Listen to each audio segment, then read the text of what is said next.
Good evening, everyone. Welcome to the Chiefs Digest live Q&A. This might come out of the dark for some of you, so I apologize. It did not get scheduled until late. For some of you, I don't know if... I know my work schedule was based on the Chiefs game, so this didn't feel like a Tuesday to me. So that's probably part of my problem. But getting started at 7:02, that is relatively on time for me. So I'm going to declare that a victory and move on.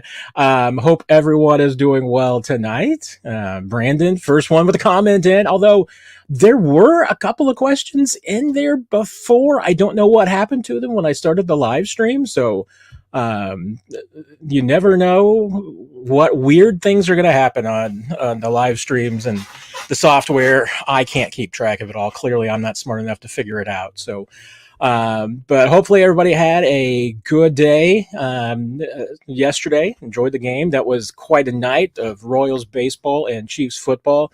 Very convincing win to me for the Chiefs. After we did the 41 is the mic last night, and I did a couple of the other podcasts, and I made a reference at one point about closest the game was 10-7, and then completely really forgot that it was 16-13 at one point. Because that game never felt like 16-13 to me. That felt all along like a Chiefs victory that was pretty comfortable. Didn't ever really feel to me like the Chiefs were going to be getting out of that game. And hey, by the end, 13-point margin, that's pretty comfortable to win.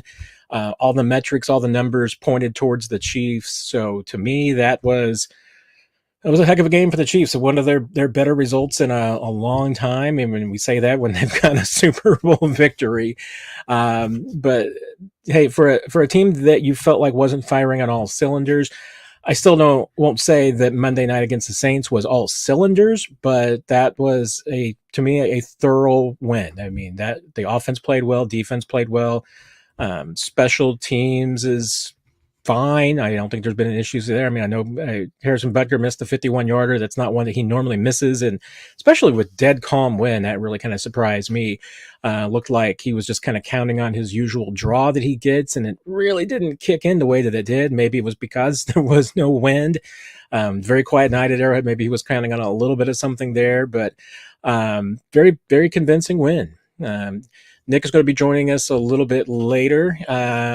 I'm going to probably dive into it. I know that there will be some Rashee Rice questions. So, as a matter of fact, Justin has at least a comment. There's no question there, but now that the Chiefs know the news on Rashee Rice, will they look at getting a receiver? And I mean, we do mostly know, Justin, now the news with Rashee Rice. They had the procedure on Tuesday regarding the LCL, and there was no other damage there. All indications are that it will cost him the rest of the regular season.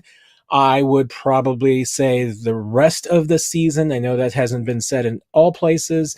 There's still a slight chance that he could come back, I suppose, in the postseason. I really don't get a huge sense of that. I think it's distinctly, it's in the realm of possibilities, but when I've talked to people, it's generally been that there's more expectation that Hollywood Brown could return for the postseason than Rashee Rice. We'll just see how it all works out. But we do know, more or less the resolution with Rashee Rice. There might be a few more details that we get. And remember, because of the bye week, we're not going to hear from Andy Reid or anybody else officially on the record until next Monday. So this is, we won't hear a lot from anybody directly. It'll just be through the usual sources. Maybe there'll be some off the record, or rather, on background comments from people in the organization around the league that end up with some reporters. We'll see if anything of that nature does happen, to get just a few more.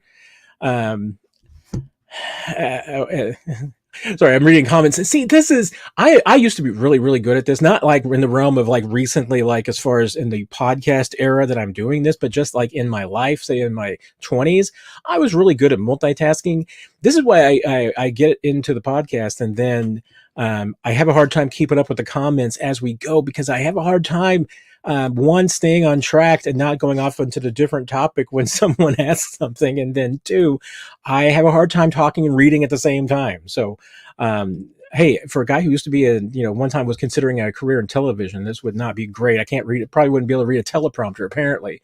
Um, but Justin, going into your question, about, looking and getting a receiver, I do expect that the Chiefs will do exactly that. I mean, I think that they will go be looking for a receiver out there on the market. It's still a matter of who is on the market. It's still very early. I mean, you're only into week 5. Trade deadline isn't until November 5th. So you've got almost a month. There's a lot of teams that still think that they're in the race for a playoff spot. And even the ones that, maybe conventional wisdom says that they are not in the hunt for a playoff spot. Maybe they haven't decided that themselves yet. And there could be other factors as well. So, there's a lot of that to sort out. There could be receivers that are great matches for the Chiefs, but so maybe simply aren't available. We'll see how all of that works out. But I'll reiterate what, I think that are going to be the criteria for the Chiefs bringing someone in, because it's going to be different than it was, when they brought in Kadarius Toney. It's going to be closer to the criteria for when they brought in Mecole Hardman, which is, Mecole was someone who was accustomed to the offense, had some experience in it, was somebody that they knew and they were familiar with, that could come in and pick up things quickly and contribute immediately. That's going to be the factor here. I mean, they're not going to be looking for someone like who was a Kadarius Toney that was a bit of a reclamation project, but had most of his value in the fact that he had, multiple years of team control at an affordable price. And the belief when the Chiefs picked up Kadarius Toney was, if Toney gives them anything in year 1, great. That's just a bonus. But they were banking on the future years. Didn't work out the way that they wanted to. But this is going to be closer to Mecole Hardman, which is that next year doesn't matter. This is about the three-peat.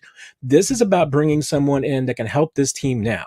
Well, who can do that? Andy Reid spelled it out last week, saying that, if you're going to succeed in this offense coming in mid-season, it's going to have to be somebody who has some experience with it. So I think you're going to be looking at a receiver that is more likely someone who has been in a variation of the West Coast offense that Andy Reid runs, could be someone who has played for the Chiefs in the past, could have played for a Andy Reid disciple.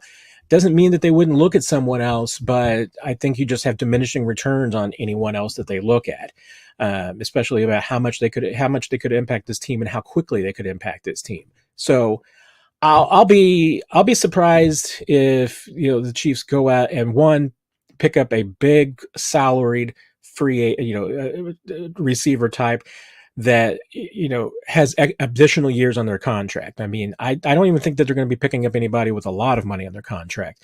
They've only got about $5 million of cap space, so picking up anybody that makes more than a couple $1 million is going to be difficult. Does that make somebody like an Amari Cooper, I think has $1.2 million of a base salary? Then the Chiefs will be responsible for the prorated variation of that. Maybe so. That could be a possibility. But the knock against him would be that he simply doesn't have the experience in this type of offense. I think it would be very difficult for him to pick it up. We'll see. And especially as the Chiefs go on, their criteria may change. That's their criteria on October 8th.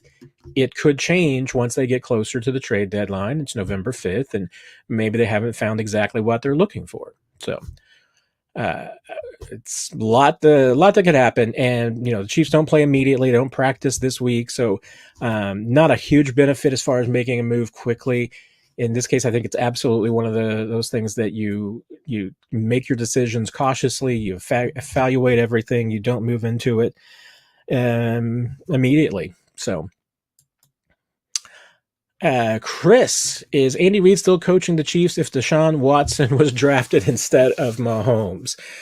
There's a lot of these, butterfly wing, moments and everything that, hey, if things had unfolded differently, where would the Chiefs be? Where would Andy Reid be? Where would Patrick Mahomes be? And, part of it, Chris, is that, I almost want to say, we don't have to worry about it, because I don't think the Chiefs were ever drafting Deshaun Watson, even if they had missed out on Mahomes. I'm not sure that they were drafting Deshaun Watson, because I think they would have stuck with Alex Smith.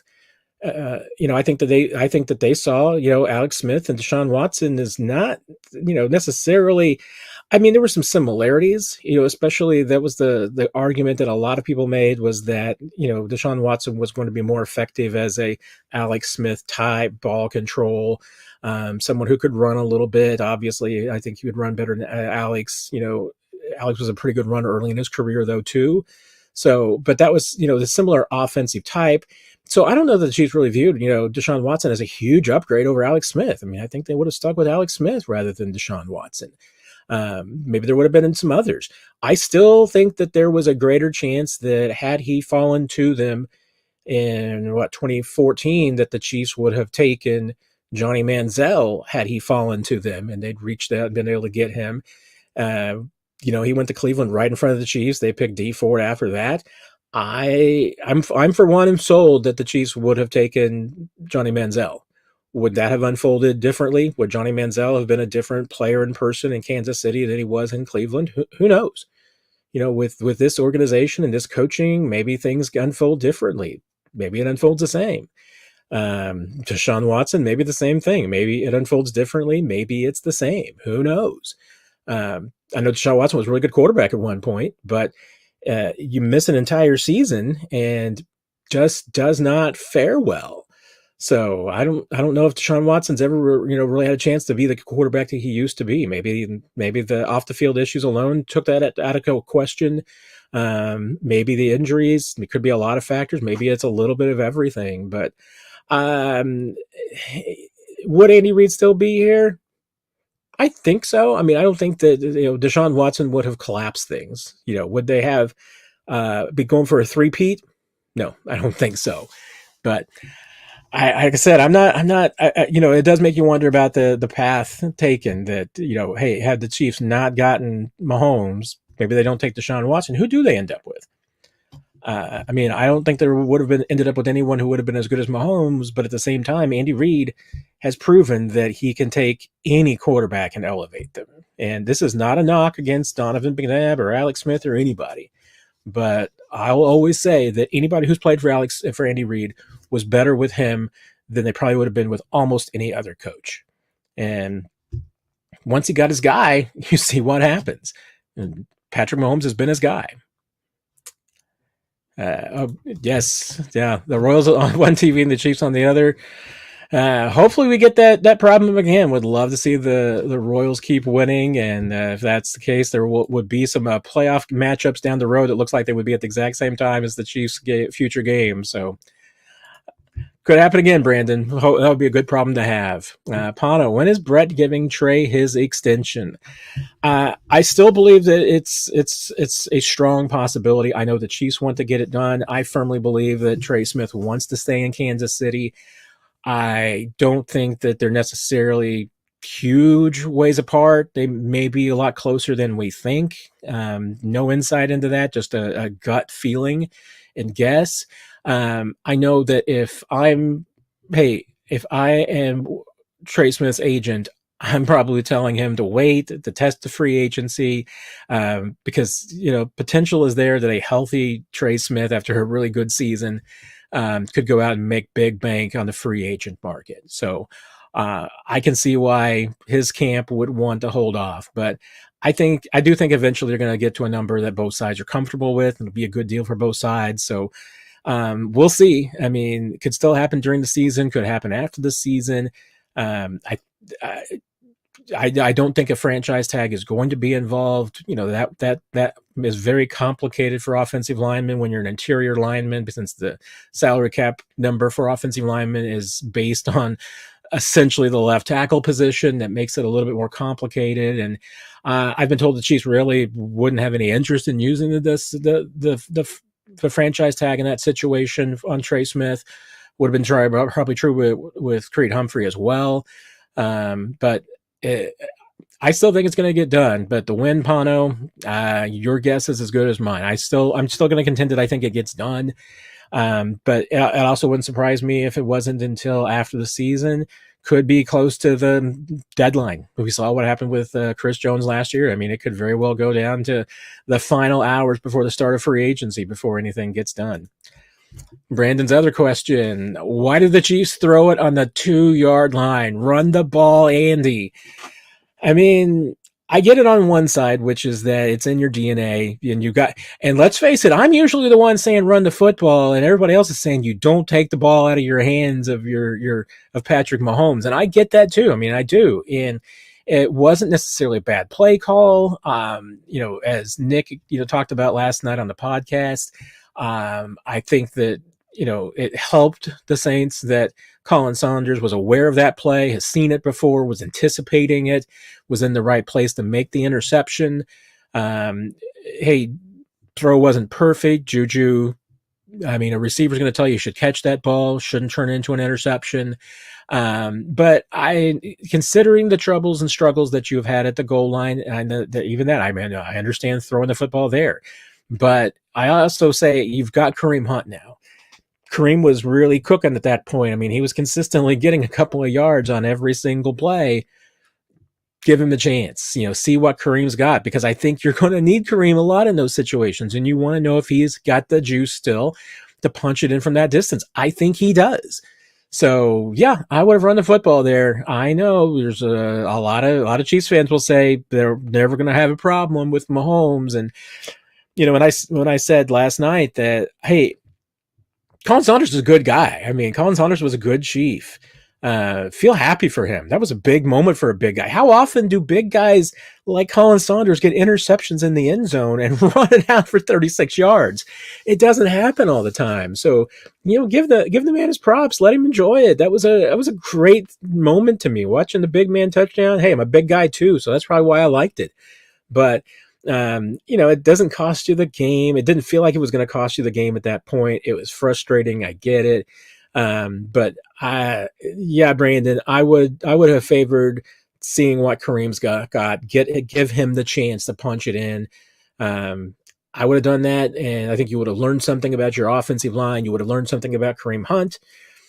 Don't know if you really learned anything there, except maybe not to run that slant again at the goal line, because defenses know about it. They're aware of it. They're going to take it away. So maybe next time in that situation, they will punch it in with Kareem and see what happens. And if Kareem punches it in, maybe you're going to see a lot more of Kareem on the goal line and getting it done. So,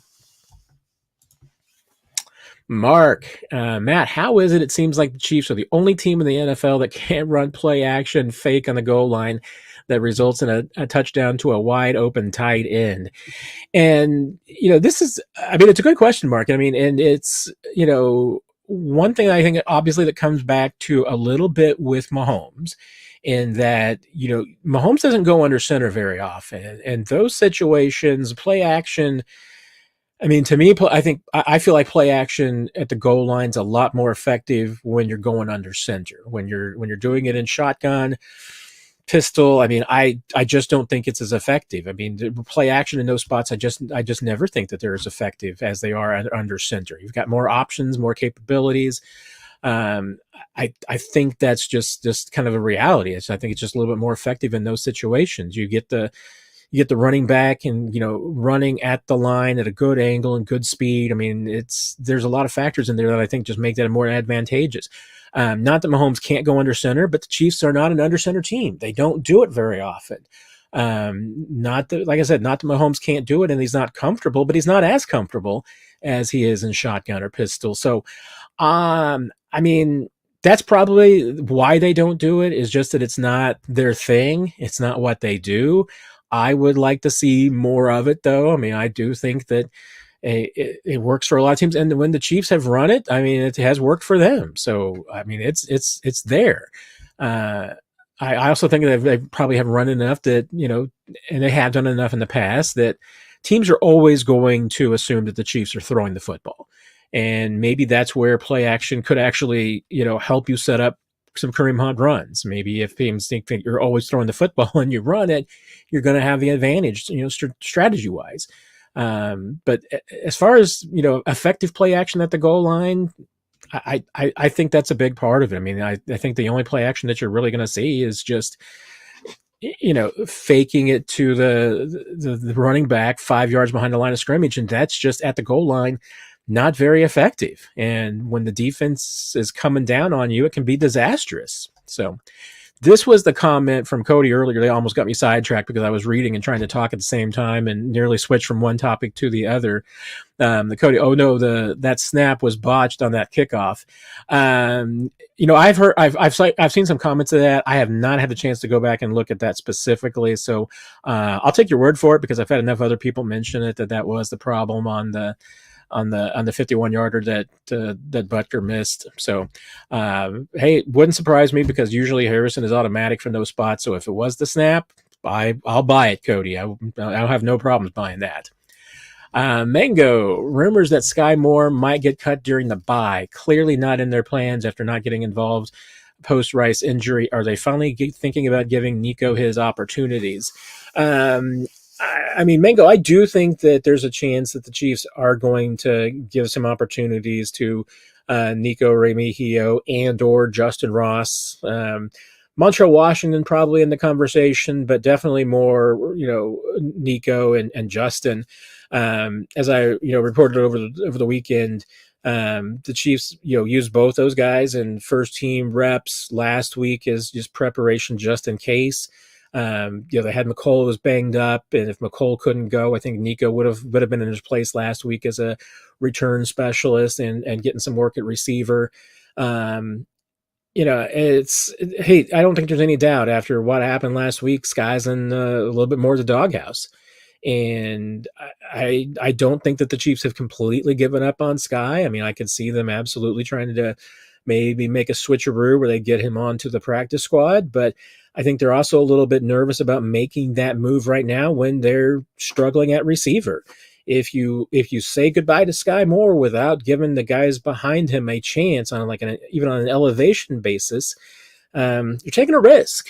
I mean, you don't know. I mean, you don't completely know what you have. And in Nico, you have a little bit about what you've got in Justin Ross, but at the same time, you don't know what you've got in Justin Ross in an extended playing time period. And so, to me, I think you'd want to see both those guys get elevated a few times and play before you made any definitive moves with Sky Moore. You also got the trade deadline coming up in November, so if you feel like Sky has worn out his welcome, I think that trying to shop him around would be a better solution. We'll see what happens, but I don't think there's any doubt. I think that there is at least some interest in giving Remigio and Ross both some opportunities here in the next month or so. I think that last week, giving them both some, more first team reps was definitely a part of that plan. So there's a lot of moving parts to it, Mango, and more injuries, could certainly play a role in that. I mean, but I still don't get the sense that the Chiefs want to give up on Sky. They may be getting to that point. Maybe they are at that point. But there's a fine line between just giving other guys chances to take a spot, take his reps, and just walking away completely. And I just haven't seen enough to believe that the Chiefs are there. I could be surprised though, Mango. You never know. And your other question is Hollywood Brown still on course to return in January? He seems positive about it on his streams. Yes, he does, and the Chiefs still seem pretty positive. I mean, general is that that they still think that a mid to late January return is still distinctly possible for Hollywood Brown. It's always possible that it could be a week or two earlier if things go extremely well. So there's definitely that, but and that's what I said earlier. I mean, I think I certainly get the sense from the Chiefs that there's more of an opportunity for Hollywood to return than Rashee. I mean, is there a chance that both could? Possibly, but I certainly get the sense that it's much more likely with Hollywood. And with what we're seeing, I mean, Hollywood wants to come back. He wants to try and play. I mean, there's no doubt about that. But he's got the recovery, he's got the rehab. He's not around the team right now while he's been doing the rehab. Not sure when he's going to be back for sure. I think he would love to be able to get back into the facility and be around the team a lot, but there's more work to be done. But like I said, I mean, there's always a possibility it could be sooner than later, but you're still talking about January at the earliest for Hollywood's likely return.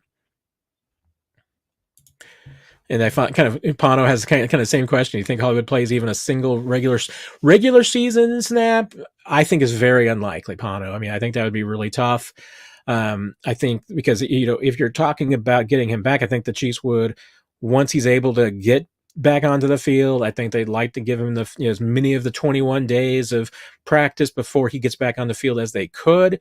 So that's why, yeah, I mean, even if he was able to return in early January, I still think you're giving him some time to work out before you get him back out there. So, yeah, regular season snaps, I would say, I think it's very unlikely. Possibility for postseason snaps, sure. Kevin, when are we going to see Hicks? Cook got totally cooked. And, that was one of the comments. I saw one, the guy said one, I had some other comments on the screen that disappeared when I launched the live stream, was also asking about Jaden Hicks and that opportunity. I mean, I don't think that you're going to see anything like that at any point with Jaden Hicks, replacing Brian Cook. I think the Chiefs are very comfortable with that rotation and where they are. Yeah, that was a bad rep for Brian Cooks on the touchdown. It happens. I think that would be a little bit of what you'd hear from Steve Spagnuolo on that.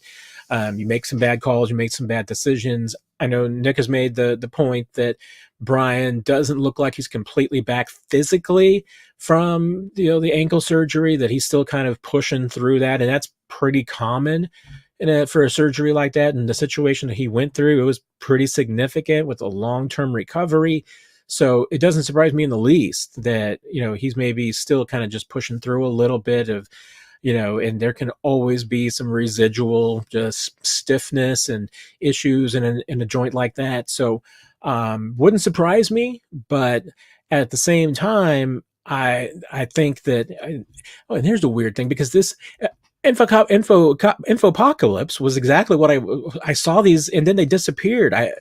This is StreamYard and the whole streaming thing tonight being really weird, folks. So hopefully nothing else weird happens. But I mean, the Jaden Hicks, instead of Brian Cook, not really a possibility to me. But I think it's pretty clear at this point the Chiefs are managing this rookie class a little bit, as far as trying to make sure that they don't hit a rookie wall, that they don't burn any of these guys out too early. Because once again, I mean, the Chiefs are playing a 20-21 game season. That's what they're playing mentally in their minds.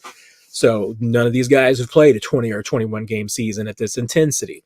So they don't want to blow them out too fast. They would love for all of these guys to be right now just soaking in as much information as they can and be basically second half relief, that in the second half of the season, when some of your starters and some of your older guys start getting a little worn out, that Jaden Hicks and Jared Wiley and these players can come in and give you good snaps, give you fresh snaps. They'll have learned a lot at that point, and give you more work, and then be ready in case two of the postseason if they're needed in such situations. You're going to have injuries. I mean, the Chiefs are managing this rookie class the way they would love to manage all rookies. I mean, they'd love it if they didn't have to play any of the rookies and push them in too early, and let them all kind of have an apprenticeship before they get pushed in. So injuries have let them do that. I mean, if they get any injuries, if anything happens, I mean, they have no qualms whatsoever about playing Jaden Hicks. Jaden Hicks looked great in preseason in the camp. I think in the limited snaps that he's had and on special teams, he's looked really good. So I'd love to see more of him. I think we're getting close to that. I think in November is probably when you're going to start seeing Hicks getting more reps and more work, as he kind of just gives a break to some guys and the season goes on. And once again, if there's an injury, they've got no problems with Jaden Hicks going ahead and coming on in. Bingo. Sky Moore ran 0 routes last night. It's pretty clear that he is not in the plans anymore. It could be. It can. He is just. I can't tell you definitively he's not in the plans anymore, but that was pretty extreme sign when you're just not getting any work at that point, that they're giving other guys a chance. But the reason why I'll signal that I'm just not completely sure about that, and I don't think it was a completely clear sign, is that if that were the case, I think he's down and a Nico Remigio or Justin Ross was up. elevate one of those guys and give them the opportunity, have them be the, even if you're not going to give them any routes, still have them be the ones that are ready to step in, unless, once again, if you're not comfortable for them to go in, which in case tells me that you're more comfortable with Sky Moore in that spot. So, like I said, I don't think that they're to that completely ready to go a different direction, because if they were, I think they would have shown signs of that last night. But when you don't get reps, you don't get routes, you don't get opportunities, it's not a good sign. Let's put it that way. Mike G, with Saints going downhill and Carr hurt, should we be talking more about Rashid Shaheed as an under the radar trade option?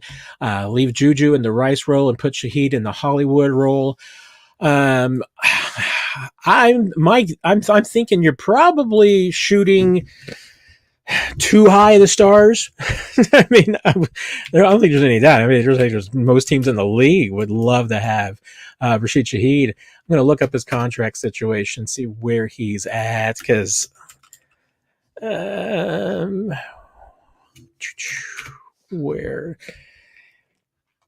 what is his number and where is he at? I mean, he's been kind of coming along, so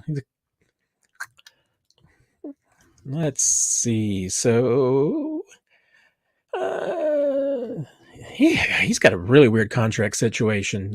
He's 28, or no, excuse me, he's 26. He's got a 985 base this year, 4.2 million next year. So, I mean, that would be good. That's all great, everything. That's team control is nice. I mean, I think that'd be a lot of interest for a lot of teams. But here's the thing. I mean, I'm not as convinced that you are that the Saints think that they're out of it. And I don't think that the Saints think that they're out of it for 2025 either, which is when they would want him.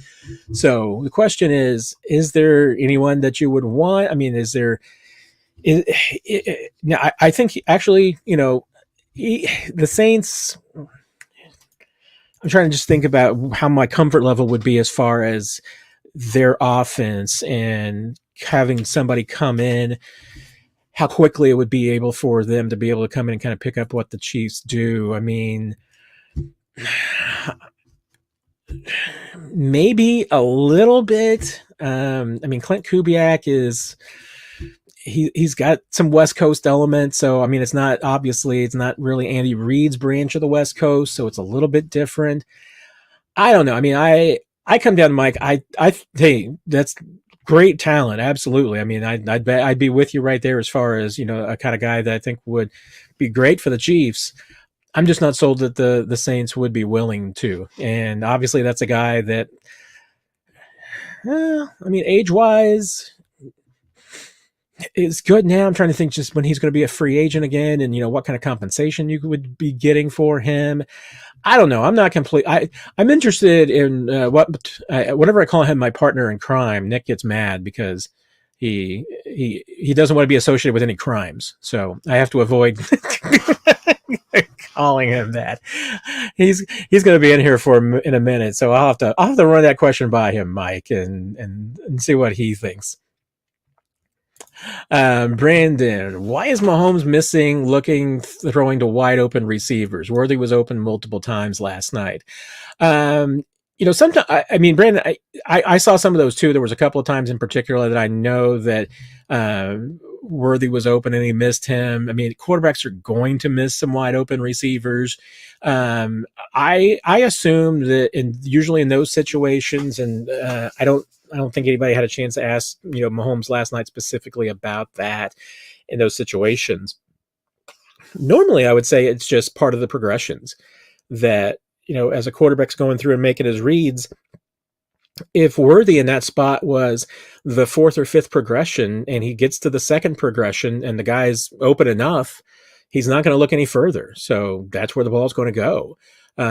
If a quarterback has time to go through his progressions and is coming back a second time, it's kind of the same thing. I mean, if he's not open at the moment that he looks at him, he's going to move on. Sometimes quarterbacks have got their eyes on something else. And I think that has been an issue and a challenge from Holmes at times, because I do think that he's been worried about the protection. So maybe, an eye that would be scanning downfield and looking for those kind of things. Maybe he's got one eye on, keeping an eye on his backside to see what kind of is going on at the left tackle spot, to see if he's got any pressure. Maybe he's got an eye on the right side to see if there's any pressure on Juwan's side. I think there can be a lot of things that go on there. I mean, it's not like Patrick Mahomes is just saying, "Oh, hey, Xavier Worthy is wide open. I'm not going to throw the ball to him." I'm guessing it's usually is part of the progression. I'm interested to see it. We'll bring in Nick. Nick can maybe tell us what he thinks. Well. If it isn't Matt, Derrick, we meet again there, Matt. Yes, we do. Yes, obviously your ears were burning because I was talking about you a couple of times. So. They were not burning. If they were burning, I would go see a medical professional. Well, what's your take on that? On what? A little bit of it. When Mahomes has an open receiver that he misses, that just doesn't see, doesn't take the shot downfield. What's usually the cause? I mean, all right, I'm gonna tackle this in 5 different phases. Phase number 1 is there's an issue on the left side of the offensive line, and Mahomes has to bail out a little bit more to buy time to let the guys get to where they're supposed to be spot-wise on the route based on the coverage. So there's spots where Mahomes is expecting each guy to be based on what he identifies as the coverage and what he may give hand motion-wise or what he may call out or whatever they have set between them to help them all collectively get on the same page. So sometimes Patrick will buy time if he has to, and he did a phenomenal job last night of dancing around the pocket, trying to stay in the pocket so that they had time to get to each of their spots that they were supposed to be at based on what the defense was doing. So that's part 1. Part 2 is that the receiver may have never got to the spot they were supposed to be to where they were anticipating something. So, like, for example, last night on the broadcast, it looked like Worthy was open a couple times and that, Mahomes just quote unquote missed him. But then when I looked on the coach's film, I'm like, yeah, that wasn't there. That was not there. That safety is going to close, and that's not as open as people think it is, or the broadcast is trying to make it out to be alive in the moment. I was like, that one's not there. And then there's another one where Mahomes is already taken off at this point, and there was a spot where they potentially could have got to, and he's just not as experienced in that offense yet as the Juju Smith-Schuster is. So basically, the biggest thing that I'm getting at, and this more than anything else, is the reason Travis Kelce and Juju Smith-Schuster have the performances that they do is because they understand everything that's going on around them, just like Mahomes does. And I hope that makes sense because they understand, okay, I'm doing this on this play. I'm creating this spacing here. They're creating this spacing there. Based on this safety is going to go here. This safety is going to go right here. This corner is going to come here. So I can attack this spot, or this spot, depending on when Patrick needs to leave. And if he goes to the right, I know I can get to this hash mark at this moment and be able to make it work. And if you've ever followed Bill Walsh's career and his attention to detail, Bill Walsh had that offense down during the Niners era, down to the hash mark.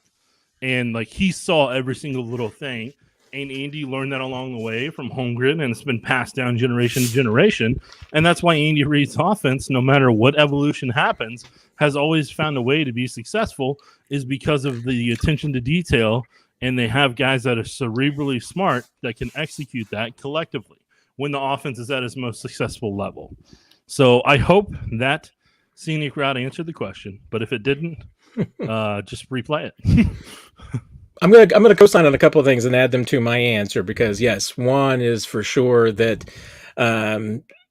yes, Andy Reid has absolutely perfect expectations about the blade of grass to which you're supposed to be on the field, and he tolerates it when you have the ability like a Travis Kelce to extemporize. But as long as you do it within the flow of the offense and, you do what makes sense and that you're on the same page with your quarterback.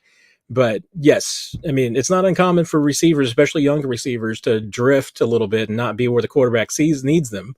So if quarterback's expecting you to be in one particular spot and you're wide open, but you're 20 yards from where you're supposed to be, that does not mean you're open.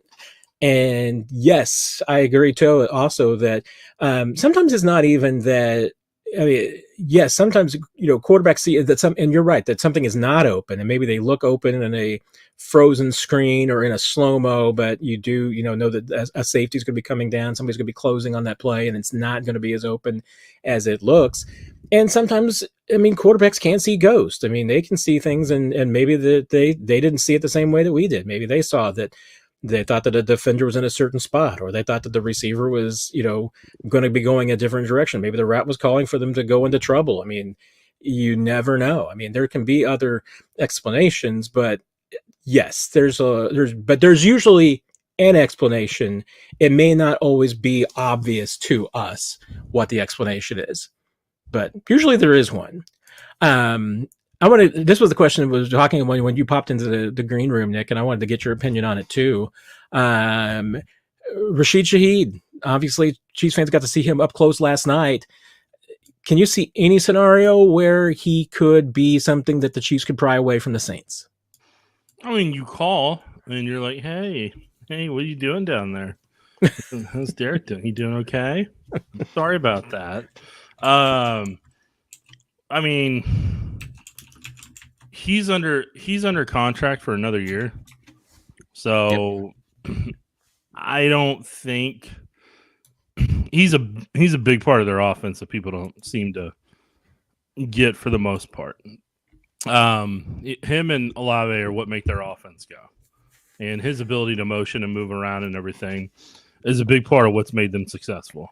So that would be the equivalent of the Chiefs either trading away one of those three guys, three big guys on the roster by the name of either Kelsey Brown or Rice. So, like, I don't think that that's realistic, personally. Doesn't mean you don't call. Doesn't mean you don't find out. But don't be surprised when they laugh at you on the phone. And for Apocalypse, if Chiefs can't re-sign Trey Smith, is he a tag and trade candidate to get it done with Bolton, but don't sign until after a trade? I talked a little bit about Trey, but it's a common question, Nick. But I'll let you quickly give your Trey Smith tag and trade. Gosh, I can't talk tonight. Scenario about why that would or would not work. I mean, if you do it, you're going to eat up $20+ million in cap space the moment you do it, and you're hoping that somebody's desperate enough on the market to make a play for them. But the only time you're doing that is if you're at the combine and you magically hear Team X, Y, and Z was potentially going to be interested in a certain player. Then that's whenever you have to make that play. I don't know, L'Jarius Sneed. But, so that's kind of where that's at. So, but I mean, do I think you just openly do it and like, hey, we're going to do this and hopefully we can trade them? No, you're doing that if you know that there's legitimate interest and you're still trying to get something out of it. And that team's got to be desperate enough for offensive line to be willing not only to pay a $100 million contract, but also give up a valuable pick in the second, third, or fourth range, more than likely second or third range with where Trey's at developmental wise, to be able to get that done. Yeah. I mean, I'm not completely convinced, and I'm pretty sure that the tagging and interior linemen is just not something that the Chiefs have any interest in doing. It's also honestly a little bit of an issue with Nick Bolton. My gosh, bro. This is what happens. Going to be a great singer. I have not had to the stage. Trey Bolton with his greatest hits. I have not had a chance to tell Nick this yet, so. But a little bit more about how the sausage gets made. So we recorded 41 is the mic last night. And last night? It was this morning, technically. It was this morning. That is true. It was 2 a.m. this morning. It hadn't even been a full day. Just because you went to sleep and reset doesn't mean that it's a different day. And Nick and I have a division of labor. I mean, Nick does the hard work of editing, rendering, putting it out all together. And so he sent that to me at like 3:00, and I was getting it uploaded. So hey, Nick can go to bed because he's got things to do. So I was then uploading it, and I fell asleep while it was uploading. And so I did wake up and did manage to complete it, but that's why it took me 30 minutes to upload it, because I fell asleep. And In all fairness, I was half asleep on the podcast at the end, so it happened. I was legitimately falling asleep because I was tired. See, that's how the sausage gets made. And then I saw the comment section. Oh, I just want to say hello to my haters. Hi. Hi, haters. Okay, I've not had a chance to see the comment section, so I'm just going to tell you right now, if you were not polite and you were not nice to Nick in the comment section, you better edit that before I get a chance to go take a look at it. Oh, it's nothing that bad. Trust me, it's not about my hair like that one time.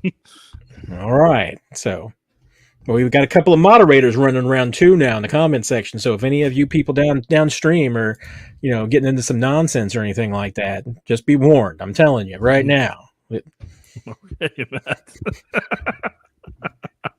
Dez, one of our members here, so moving up the chain, getting his question in first. Always, anytime you ever want to do a super chat, super question, or you're one of our members, you're going to get to move to the top of the line. So, Dez, what week realistically can we expect Omenihu?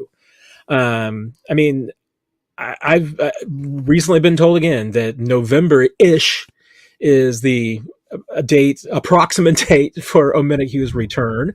I mean, the Chiefs, once again, it goes back to the Chiefs are planning a 20 game season. So they are fine waiting as long as it takes for him to be 100% as much as possible to come in and not have any setbacks, no issues. Everything's perfect. So, and I mean, the Chiefs wouldn't have any problem going to December 1. I mean, they would be fine with that. You have Charles Omenihu, who I think would love to be playing right now if he could. I mean, I think he would be dying to try and get out there. I'm not certain that he's 100%. I'm not sure if you waterboarded Charles Omenihu. I don't know if he would tell you he's 100%. I know, Nick. Sometimes my examples get a little out of control. It was better than some of the other options that were running through my head, but.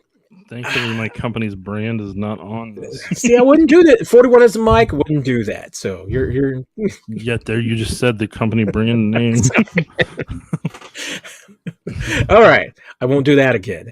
But you will, and I'm just excited.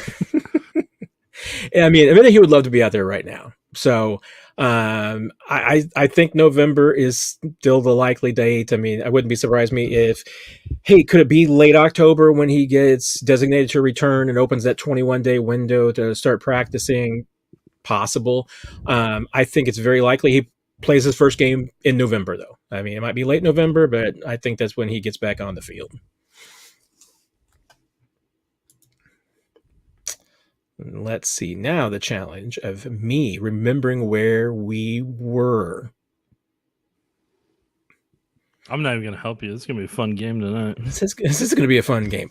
I explained to everybody before you got here about how I can no longer multitask. See, I know we were at 7:08. Now I keep going through all the questions at 7:08. I don't remember if we're talking about any of them. You were at 7:18. Well, no, because there's a bunch of questions at 7:08 I have not asked, so I must have skipped a bunch. No. What would Amari Cooper cost the Chiefs? I would not be paying over a 4th round pick for him personally. Yeah, I could see going as high as a 3rd, but I might need something back in return. I might need another pick back. Heck no! Heck no! No way! Not giving up a 3.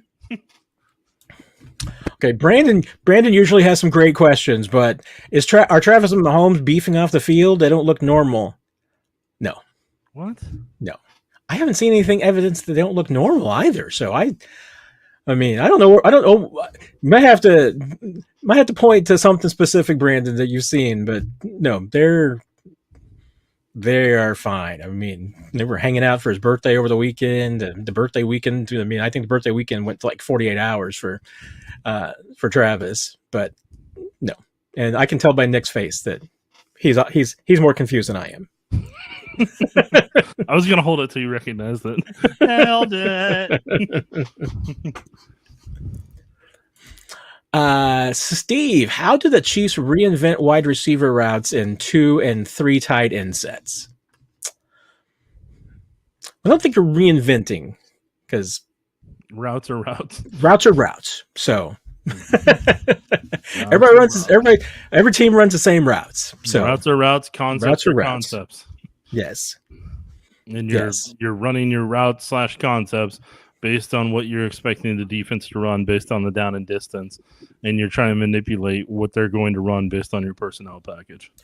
I think what surprised, I'm sorry, Nick, but I think what surprised a lot of people last night was just when they did do some 13 and 14 personnel last night was maybe how frequently they split out some of the tight ends.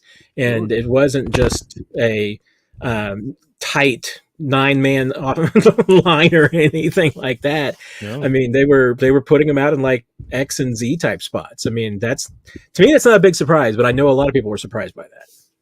No, we talked about it in our podcast leading up to the year. Talked about how they were going to have 4 tight ends. We didn't do that by accident. We were bracing you for this moment, just like I braced you when I said Jared Wiley, I think, has a big role in this offense, but I think it's going to take till at least week 8. Guess what? We're at week 6. So it's coming. But they're going to let them learn right now. And it's really, I mean, there's going to be specific things that are designed for the tight ends. I mean, there's going to be, it's not necessarily just simply, okay, here's a standard play and Jody Fortune's going to be playing Rashee Rice's spot.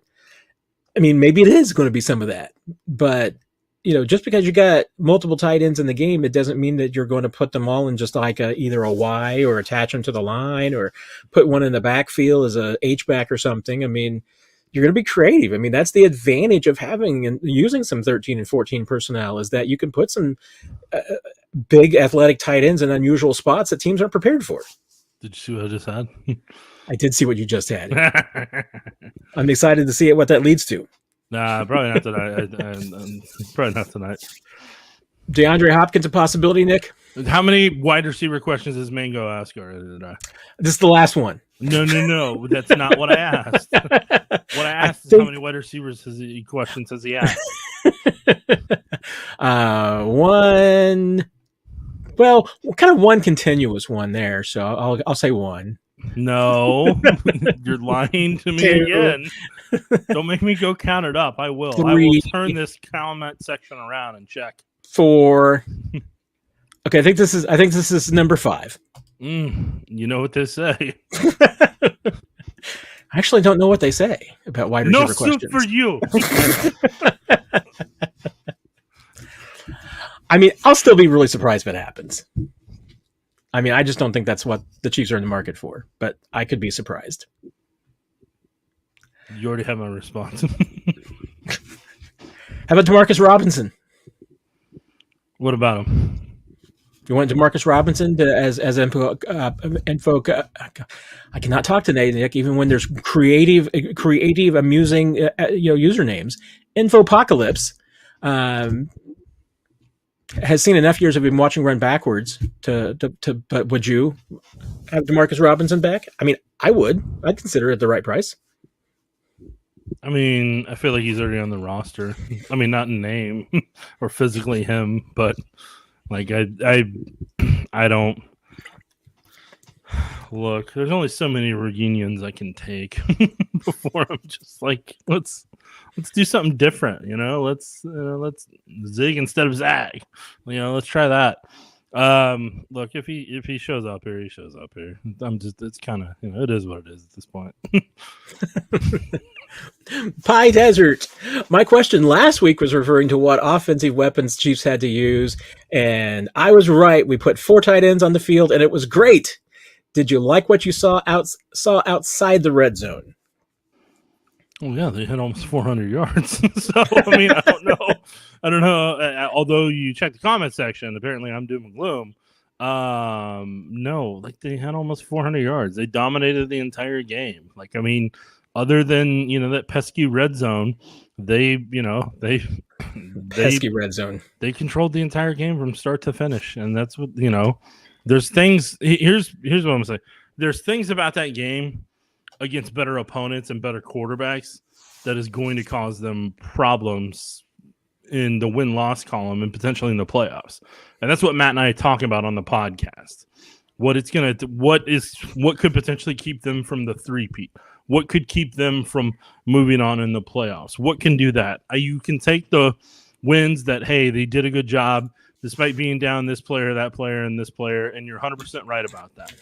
But the Chiefs have raised the bar to a level to where you don't necessarily, you used to evaluate them on that, and you used to check the power rankings every week to see if the national media was giving the Chiefs respect.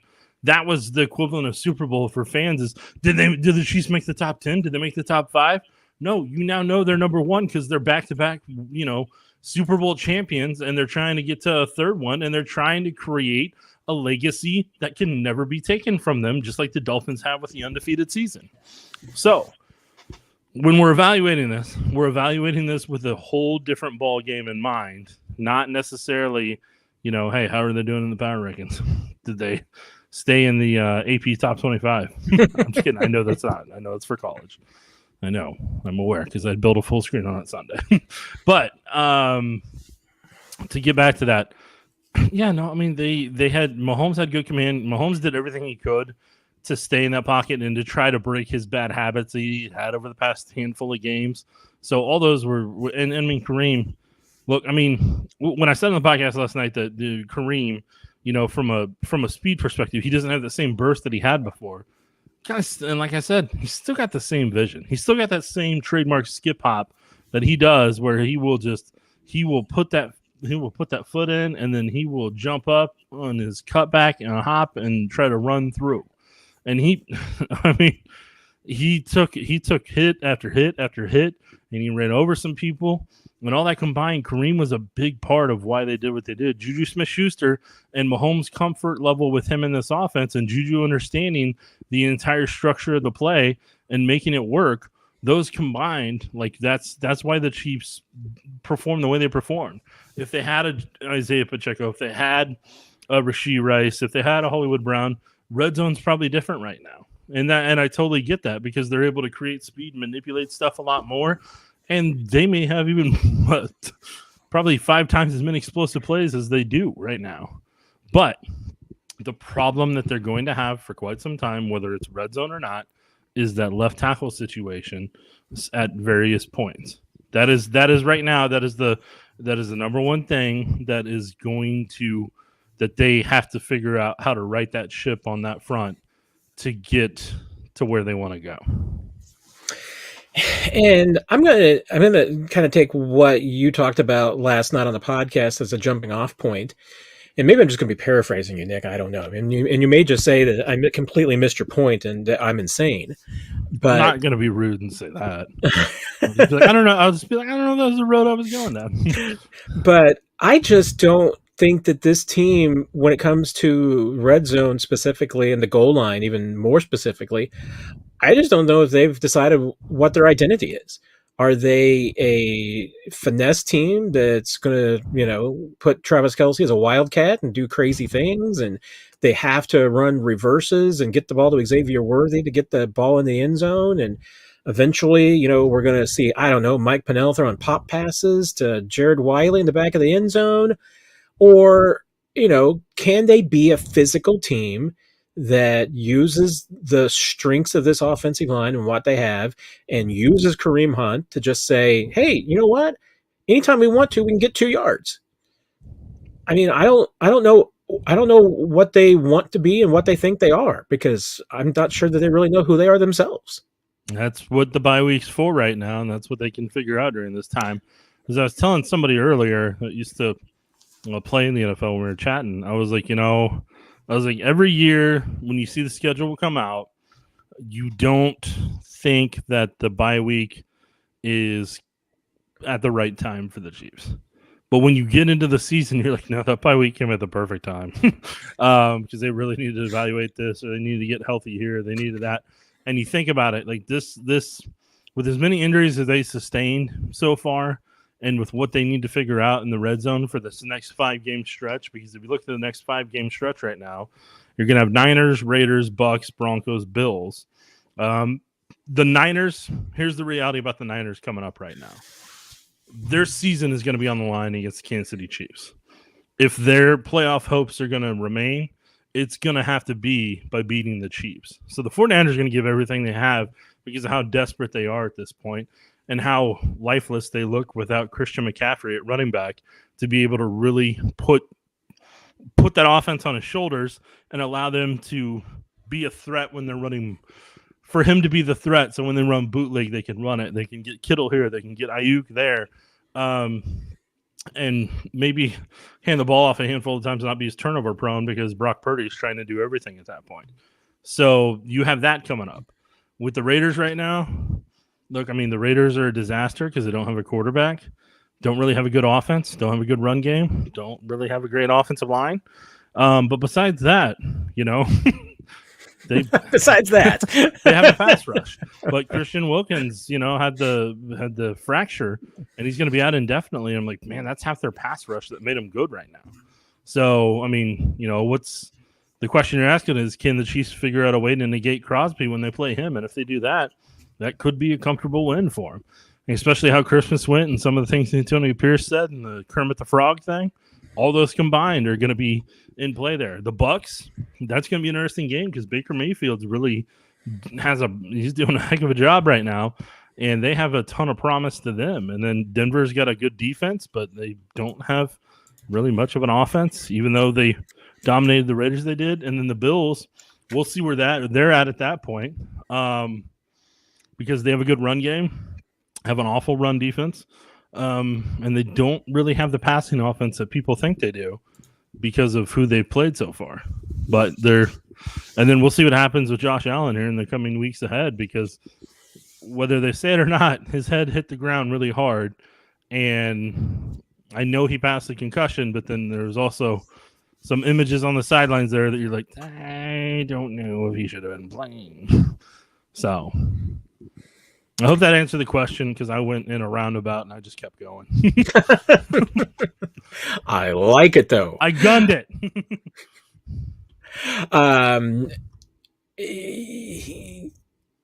Yeah, I have nothing to add to that. Yeah, so you don't know where to go in the roundabout now. I totally get it. You know what? I was actually thinking to myself, I've already answered really this question for myself. I'm going to let Nick just finish it off, and then I'm going to see where we're going next. And then I answered 6 questions in my head and moved on. So, Chris, how many Chiefs? Let's see if I can get how many times I can put it up there. How many Chiefs will be attending Royals playoff games?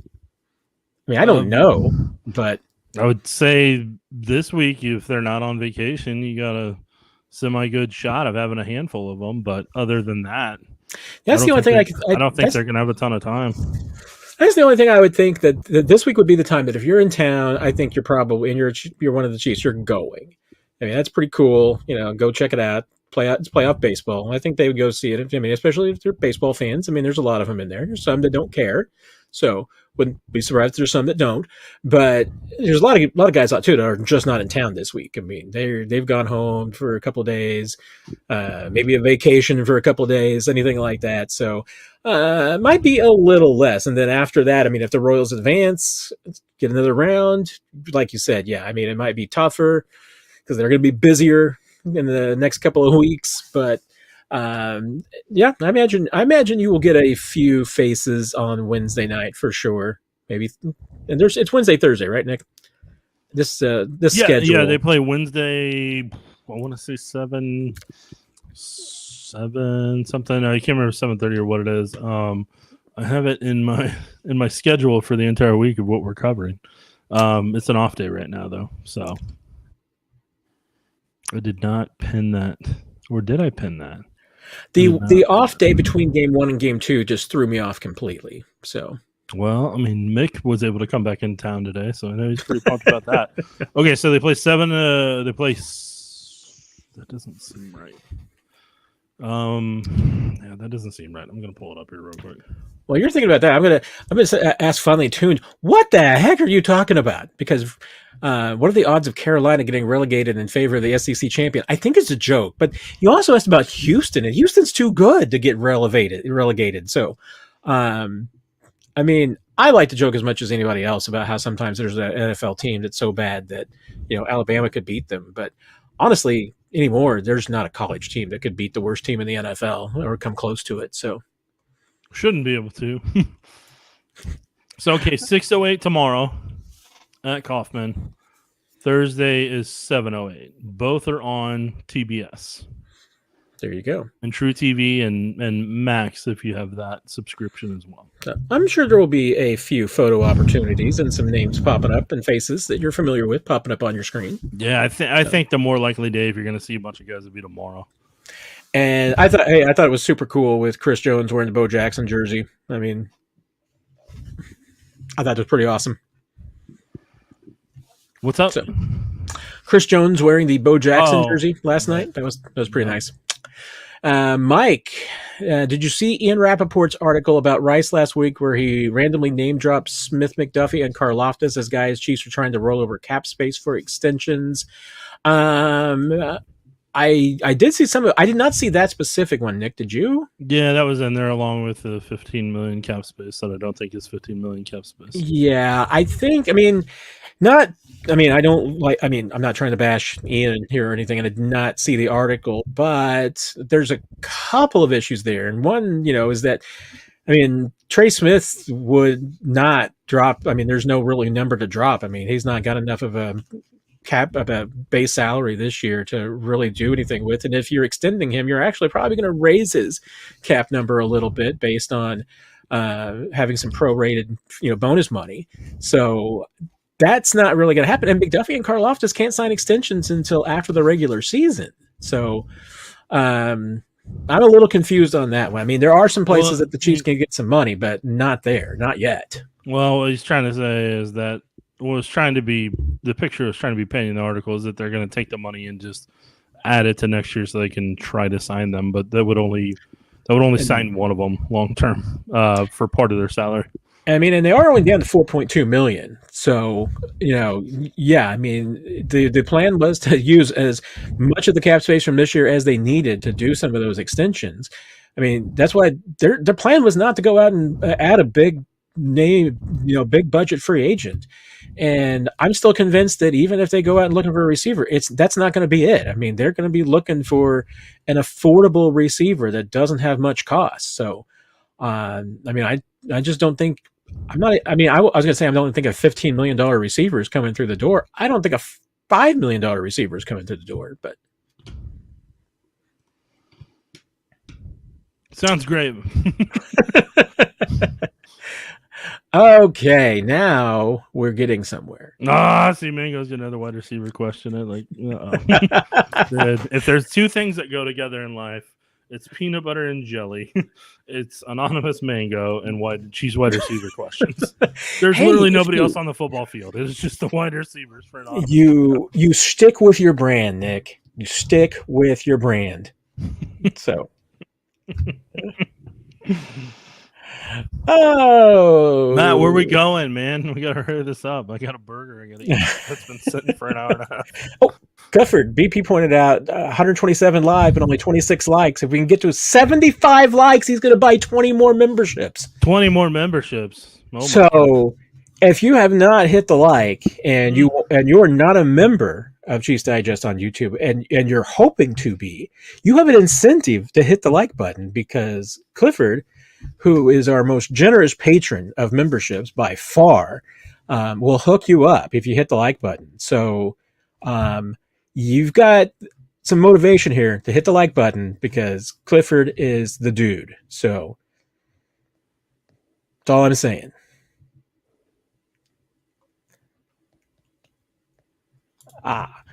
Brian has a question that is at the top of my mind, Nick. So I'm curious what you think. All the production last night was coming from guys off the street who didn't go to camp. Is this a problem? All right, so it's twofold.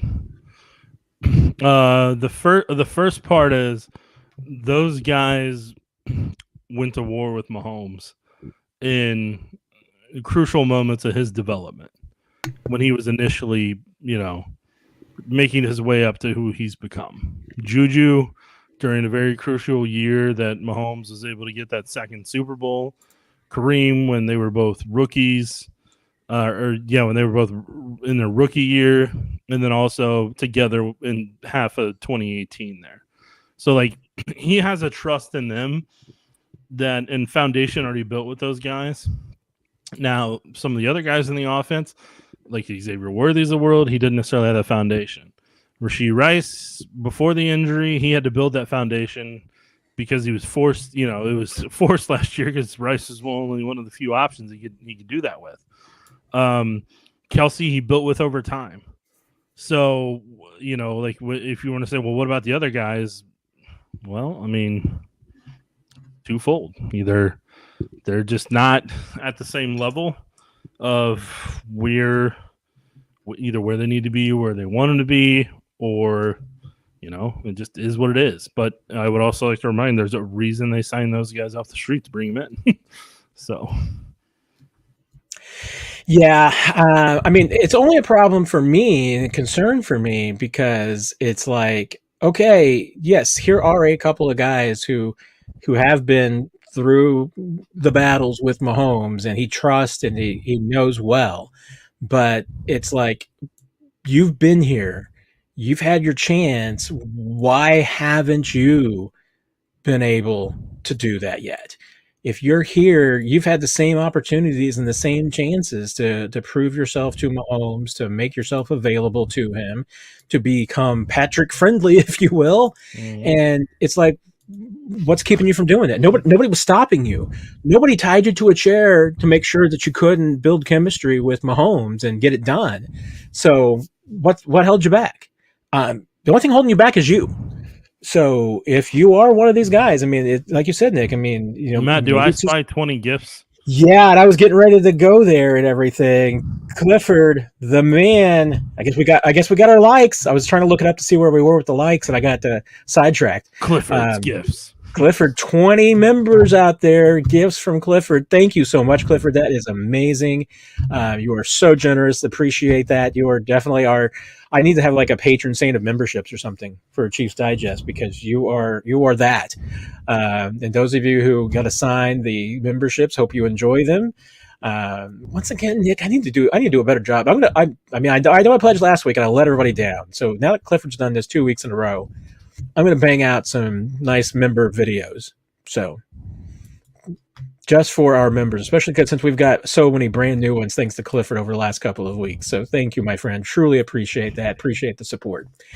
I was making a point that I guess wasn't very important because I kind of forgot it. But I mean, if you're, I mean, I just feel like you need to look yourself hard in the mirror if you're on this team and you've been here for a while, even if you're a rookie and you've just been here since rookie minicamp. If you're not putting up the production that Juju and Kareem are, look at yourself and say, what's holding me back? How do I address that? How do I fix that? Because the reason why you can't, I mean, Mahomes elevates people. Let Mahomes elevate you. That's all I'm saying. Yeah, dude, let him upgrade you. Nope. Exactly. Mahomes is not going to hold you back. Mahomes is not going to say, no, dude, I'm not going to throw you the football. I'm not going to do that. I don't need you going for 100 yards. No. I mean, if you could go for 300, he'd let you. He's going to throw you the football. So, where do we go next, Nick? Let's see. What do we got? What do we got? You're the one driving the car. I'm just here. I guess you talked about it a little bit. I gave my theory, I think, last night on this. What is the key to the Chiefs' success against the run? Defensive line stout. So we talked about in the podcast during training camp, and I said how stout they were. How Pennell and Chris Jones, man, they just wreck stuff. That's just what they do. They, they come into teams' houses, knock over their lamp, and they, throw their TV on the ground, and they're like, "You're not enjoying your day." It's metaphorically. They don't actually do that. They've got other things to do with their time. But then you throw in Leo. Leo shuts down the edge. Mike Dana shuts down the edge.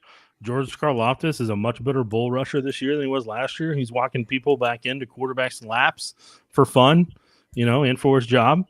And then, the linebackers, man, like they just know how to flow. They know how to read their keys, and they come downhill and they smack some people around.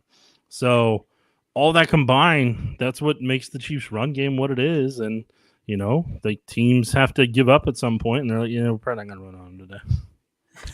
That's why if the Chiefs get their red zone to a certain point, games are going to be over a lot quicker, just a lot quicker. I know Chris Jones wants to be Defensive Player of the Year. He's working his butt off to get it. I think that's a story in and of itself. That, I mean, if the Chiefs want to help Chris Jones be the main Defensive Player of the Year, that's the story to point out and sell, because Chris Jones is pretty much wrecking every single play that he's in. I mean, it doesn't matter if it's run play or pass play. I mean, Chris Jones is pretty much destroying it at some moment in time in that play. And when you're doing that, I mean, that doesn't always show up in the box score. But if you're destroying the middle of the offensive line on every single play, I mean, you nailed it. I mean, that's a huge reason why this run defense has been so stout. Because, I mean, once the A gap is completely and totally gone, what are you going to do? I mean, it doesn't matter. Even if you're running the ball outside, great. Chris Jones is already in your backfield, causing problems and affecting the play. Or getting held, and they may or may not throw a penalty.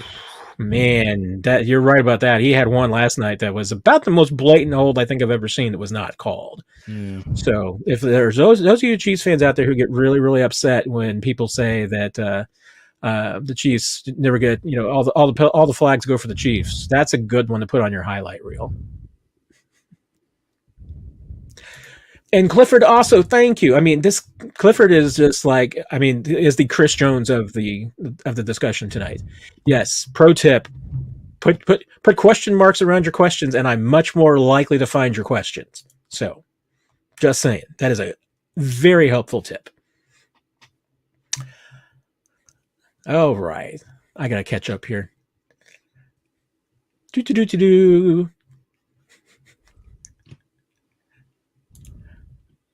I mean, we've gotten all the receiver questions. I already answered this earlier, Nick, but it was before you got here. Do you think the Chiefs will go get another receiver? Anything's possible, but I don't think they're making a lot of moves. I will say this for Brian, because I've had this question. We've had this question now a couple of times over the last couple of weeks. Carson Wentz isn't going anywhere. So, Chiefs want to win a Super Bowl. And if you had to play without Patrick Mahomes for a couple of games, I mean, if you're the Chiefs, and I mean, good grief, if Patrick Mahomes sprained his ankle, high ankle sprain, or something worse, knock on wood, something like that happened a week leading into a Super Bowl, you'd be very, very happy you had Carson Wentz. So Carson Wentz is not going anywhere. I don't get that. I don't get why people say, "Hey, trade Wentz." Why have you not seen that they've had other people get hurt? Like, just have backup plans. Stop trying to burn the backup plans. Stop trying to trade away the backup plans.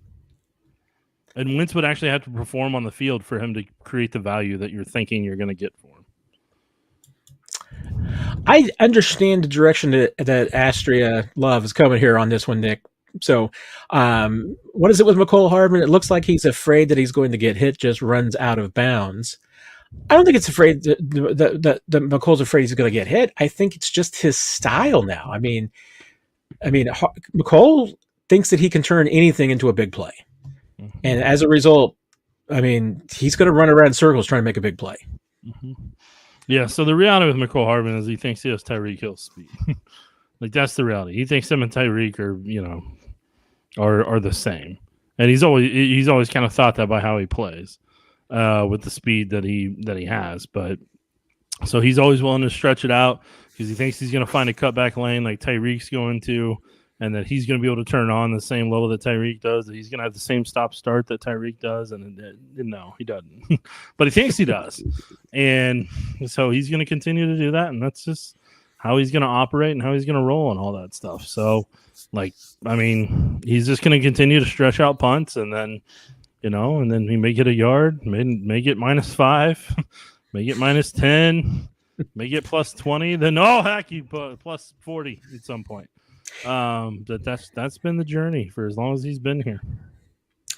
I mean, and yes, I mean that is. I mean, I mean, I think I feel like it's maybe a little bit more extreme than it used to be. I mean, but that's his style. I mean, he just thinks that he can. And I mean, if he busts off a 75-yard punt return for a touchdown, Dave Tope would probably take all the other shenanigans going on for that.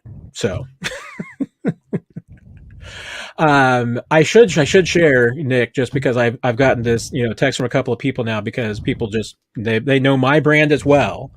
So here in our household, Nancy's actually been a big fan of the Bears of Katmai National Park since 2017. So it was not just a COVID pandemic thing for her, but as you know, Nick, Fat Bear Week, always first week of October. Today was the Fat Bear Week Championship, and yes, Grazer has knocked off Chunk for the title. Grazer has gone back to back.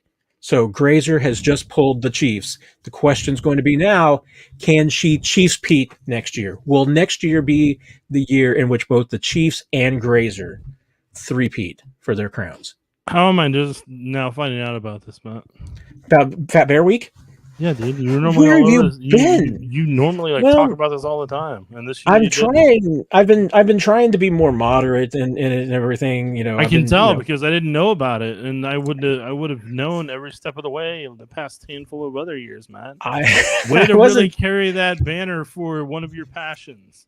I wasn't as evangelistic about it this year as I have been in the past, so that is my fault. I've some people felt like I was putting out a little bit too much, Fat Bear Week, but if that's your thing, man.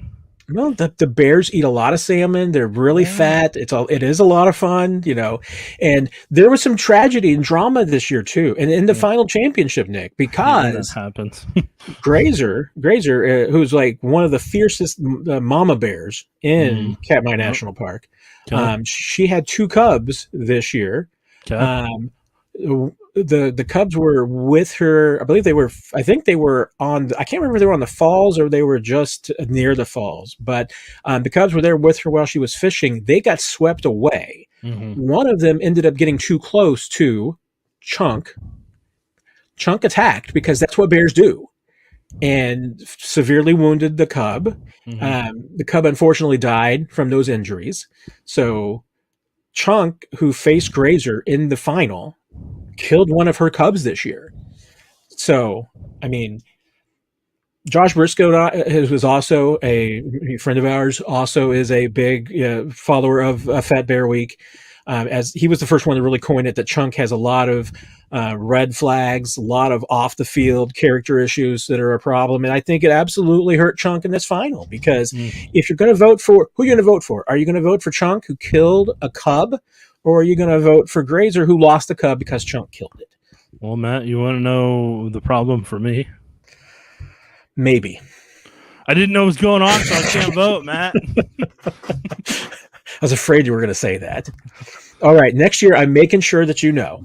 And I probably should just do a whole podcast about the bracket, because I mean, you can, yeah. I'm not going to lie. Washing my hair during that time. I'm not going to lie. The National Park Service does a great job with Fat Bear Week and the bracket and everything. And I know Mike Fitz, the guy who came up with it. I obviously know way too much about this, Nick. I know.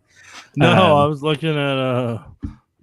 We got some comments on Fat Bear Week. Luttrell's comment all the way at the bottom. He asks, "Is there a chance that Chunk is suspended next year?" That's the thing. Conduct detrimental to Fat Bear Week. That's the thing. I mean, Luttrell is that they're bears, and bears are going to bear.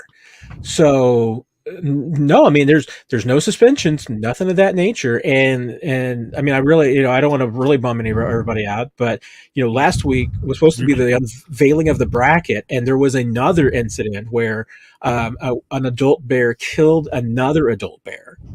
And that was one of the bears that always appeared on the cameras for many, many years. So it has a great following and a lot of fans and everything. So it was very, upsetting to a lot of people that it happened on camera, that on the live cams. So, you see nature at its most, grueling and most, devastating, and its most powerful and fierceness and everything. So I mean, but they're Bears, so no, they don't get suspended or anything of that nature. But there are some people that need to be suspended because there's some people who really do really dumb stuff in the national parks. So, well, I've got no rebuttal for you on any of that. And the only reason you don't have any rebuttal is because you have nothing prepared, since you didn't know Fat Bear Week was going on because I didn't tell you. Yeah, and I'm also not going to follow it that closely, even if I did know. I'll just root for you. I'll root for your happiness. That's where I'm at. Here's a passionate topic of yours from Rick. What are the Chiefs going to do to address the subpar play at left tackle and Taylor penalties at right tackle? Hold on, Rick just made a sassy comment to you at the bottom while you're asking his other question. Way to go, Rick! Way to go, Rick! No, it is. Well, now, Rick, I don't know if your question is going to get answered, but we're going to answer it because we're fine, upstanding people. But you know what? Sometimes it's both, Rick. I'm just saying. Sometimes it's both. Yeah, Rick's comments are very hurtful. I don't even remember what he said. No, that's not a "you're welcome" thing, Rick. That was very rude and hurtful. Okay, not nice at all. I'm going to let it slide because I'm magnanimous. What are they going to do to address them? They're going to keep trying to make they're going to keep trying to make them better and remind Taylor to not have penalties. And if it works, it works. If it doesn't, then they're going to have to work around it. The roster is the roster at this point. I think I'm trying to remember. There was 2 times last night that Andy Reid looked pretty perturbed on TV screens and monitors, and one of them I think was a Jawan Taylor penalty. Well, he's got a big enough contract. He's still here 2 years no matter what. So this is correct. So the rest of this year and next year, sorry. Brandon wants to know, you're not getting 5 more wide receiver questions with every Bear question. No. Do the Chiefs need to trade for a left tackle? They're not going to have the money to. And you're not okay. This is where this is my tipping point on this one. You're probably going to be able to make one move, one legitimate move to try to give yourself the biggest bang for your buck on a three-peat. They drafted Kingsley Suamataia. So they're going to develop him. Wanya Morris is going to start until they, as Matt's talked about many times before they put Kingsley back in at some point, whether it's this year or next year. All depends on his development and how he gets to that point. So left tackle is going to be one of those 2 for this year. I don't anticipate them trading. I don't think financially they're going to be spending a lot of money on anybody. So I think your left tackle is going to be your left tackle. And wide receiver wise, it's going to be somebody that may be able to help, but it's not going to be a big name. It's not going to be Devontae Adams. Devontae Adams is going to the Jets, and he can go to that. He can go from a West Coast dumpster fire to an East Coast dumpster fire. But at least he'll have experience in dumpster fires. So, congrats. But, look, I think you got one move. Do you want to get a running back that can be a receiving running back? Because I think that's part of what they're missing in the red zone right now is they don't have their new brand of a Jerick McKinnon that Mahomes can throw to safety valve wise, have the speed, make a dude miss, run somebody over, boom, touchdown. That's what they were able to do sometimes in red zone with McKinnon. They don't have that. And you can say, well, should they bring back Jerick McKinnon? I don't know if he's got anything left in the tank. If he did, I think they might have already brought him back at this point. And like I said, left tackle wise, it's going to be what it's going to be. Wide receiver wise, we'll see. They got to get somebody that's athletic and can catch passes, doesn't drop it, and hopefully has some experience in the West Coast offense or has experience with Patrick Mahomes in the past at Texas Tech or somewhere else. Yeah, I think you're obviously right there in that you really don't have the room to do 2 things. So you're doing one. So and to Brandon's point about, is a left tackle over a wide receiver? You're going to go ahead and do it. Even as much as I think that getting a receiver for Andy Reid midseason is probably bust or bust. It's just not usually very much boom. I'm not sure that there's a solution out there that you're significantly going to upgrade your left tackle spots because typically left tackles make a lot of money. The Chiefs have no money. Any left tackle out there that is not making a lot of money is on a rookie contract. And if they're any good, their team's not going to let them go. So, I mean, I think that's just a catch-22. And I'm with Nick. I mean, the only way you're going to upgrade it is just through coaching, through getting the guys that you have better. And is that going to be Wanye at left tackle? Is it going to be Kingsley again at some point this season?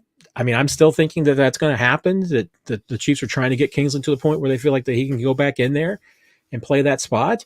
Juwan, I mean, he's improved a lot. I mean, he's obviously, the penalties are down from last year. I know he's still getting penalties, but I'm not sure that there is any other solution other than continuing to coach him up. And I also know that there's a little bit of can't teach the old dog new tricks, and Juwan is a bit of an old dog. But you are at those two spots for this season. The die is cast. I think you're playing with who you got. So not sure there's many other options out there that's really going to improve what you got, other than making the guys that you got better or scheming around them. All right, where are we at time-wise on questions? Well, we're past the point where we should be in the lightning round. So okay, well, we better start lightning and lightning round. Lightning round. I'm going to start off with this one because it's not a wide receiver question. That's not the one. It was somebody else. Come on. I knew it was Mango's question, but I brought the wrong Mango thing. Is it a wide receiver question? It's not, and that's why. Oh, wow. Are the Chiefs going to lose to the Bills in the regular season, as always, just to crush them in the playoffs once again? I mean, the Bills got to figure out their run game, right? Their run defense right now. They don't have that figured out, so they're getting ran over by everybody. And I have to once again point out that you predicted pretty much precisely to the moment when the Bills were going to collapse and fall apart. Because what?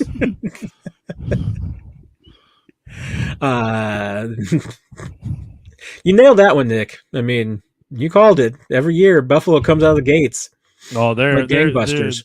It's like it's just funny. Every year, people are like, the Bills look unstoppable right now. They are throwing for 500 yards every time, and they are looking great, and they are amazing. And then after the first 3-4 weeks wear off, they face some real defenses, and then they're like, and then people are like, what's wrong with the Bills? What is wrong with the Bills? What's wrong with them? They were dominating. What's the deal with the Bills? Yeah, exactly. So I don't know. It is what it is, but I'm not worried about the Bills right now. I want to see the Chiefs crush the 49ers personally and go from there.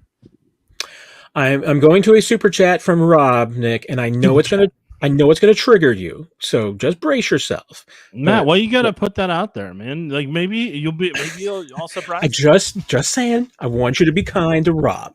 So third round pick and Sky Moore for Amari Cooper. It's time. I mean, we kind of talked about this earlier in the sense that I would give up a third round pick for Amari Cooper. I might need something back, like a late round pick. Your fourth is your ceiling, right? I'm not going past the fourth. There you go. I mean, I don't know if Sky is sweetening the pot because I think Sky is. Like, here's the thing: people are like, "Hey, let's trade Sky Moore." Do you think somebody wants this?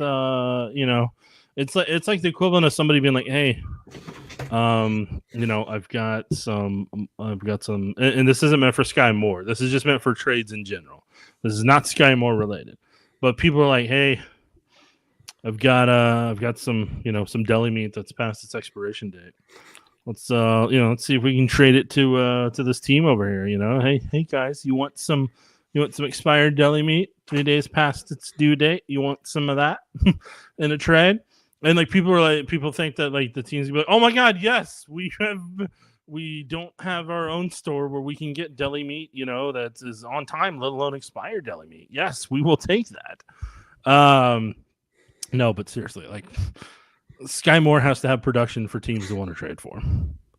Like that's number one. The reason people want to trade him is they don't think he's being productive. Well, guess what? The other 31 teams in the league have tape too. Like the Chiefs didn't delete their playlist of tape around the league and knock the server out to where teams can't see that Sky Moore is struggling. As a receiver or whatever he's doing. Yeah, I mean, I will. Let's make a comparison to Kadarius Toney because it's kind of same similar type of situation and everything. And that, I mean, he wore out his welcome in New York, and Chiefs picked him up for what was a third and a sixth. But, he was a first round pick. There was some value there. He had a good rookie season. Sky Moore has never been as good as Kadarius Toney wasn't a first round pick. And, the Chiefs got, like I said, was the third and the sixth. I mean, you're not going to get for Sky Moore a second. I mean, what are you, if you traded him, what are you going to get him for? You a seventh probably.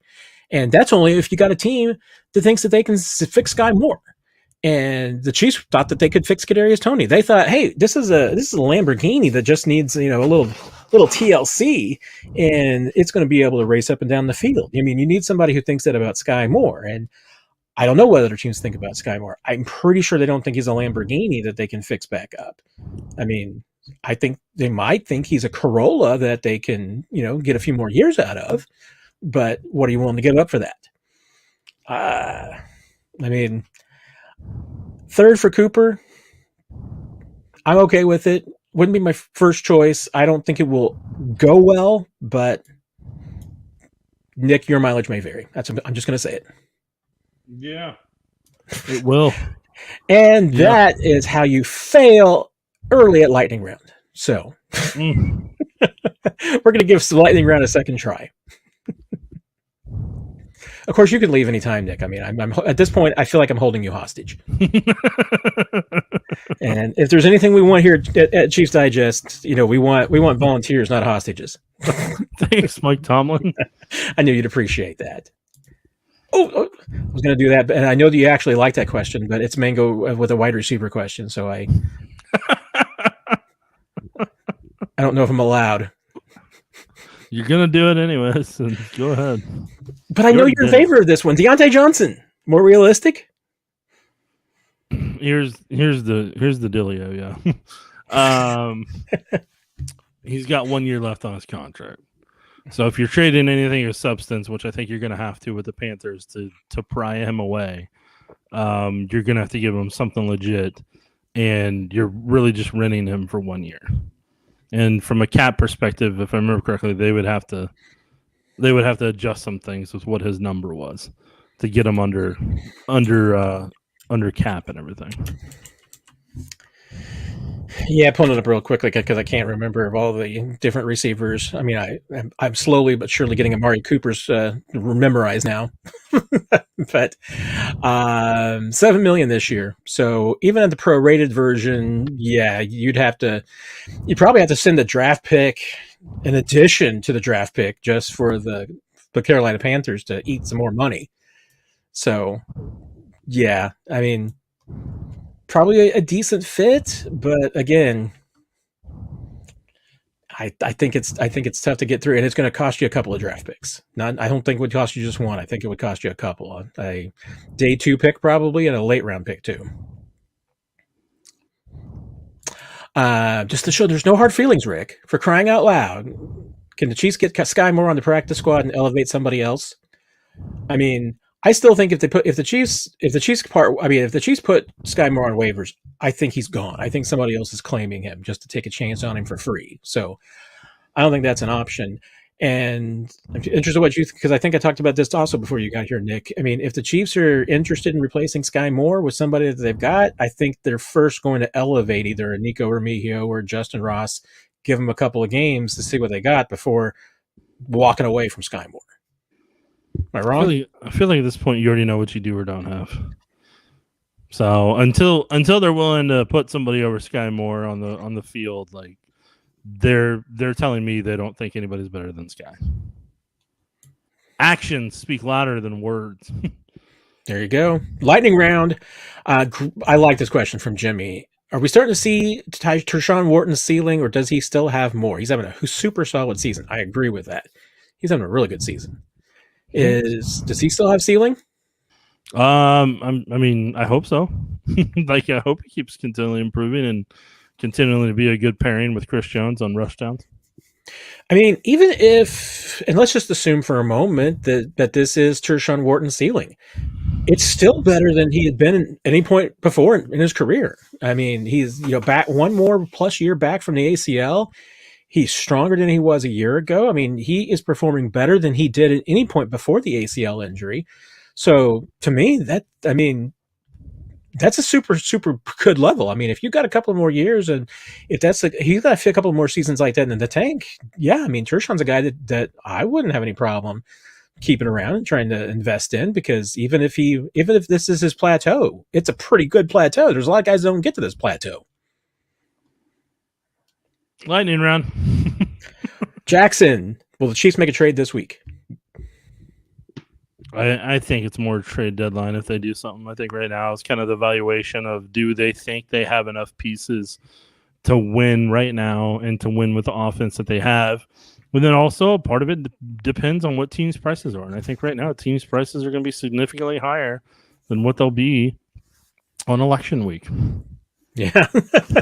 I'm also a no on this week. I think it's going to be closer to the trade deadline, and I think you're right. Market's going to change between now and then. There's going to be more sellers closer to the trade deadline, so the prices will drop. Supply and demand. Luttrell, which is Nick's ideal trade target, or which wide receivers?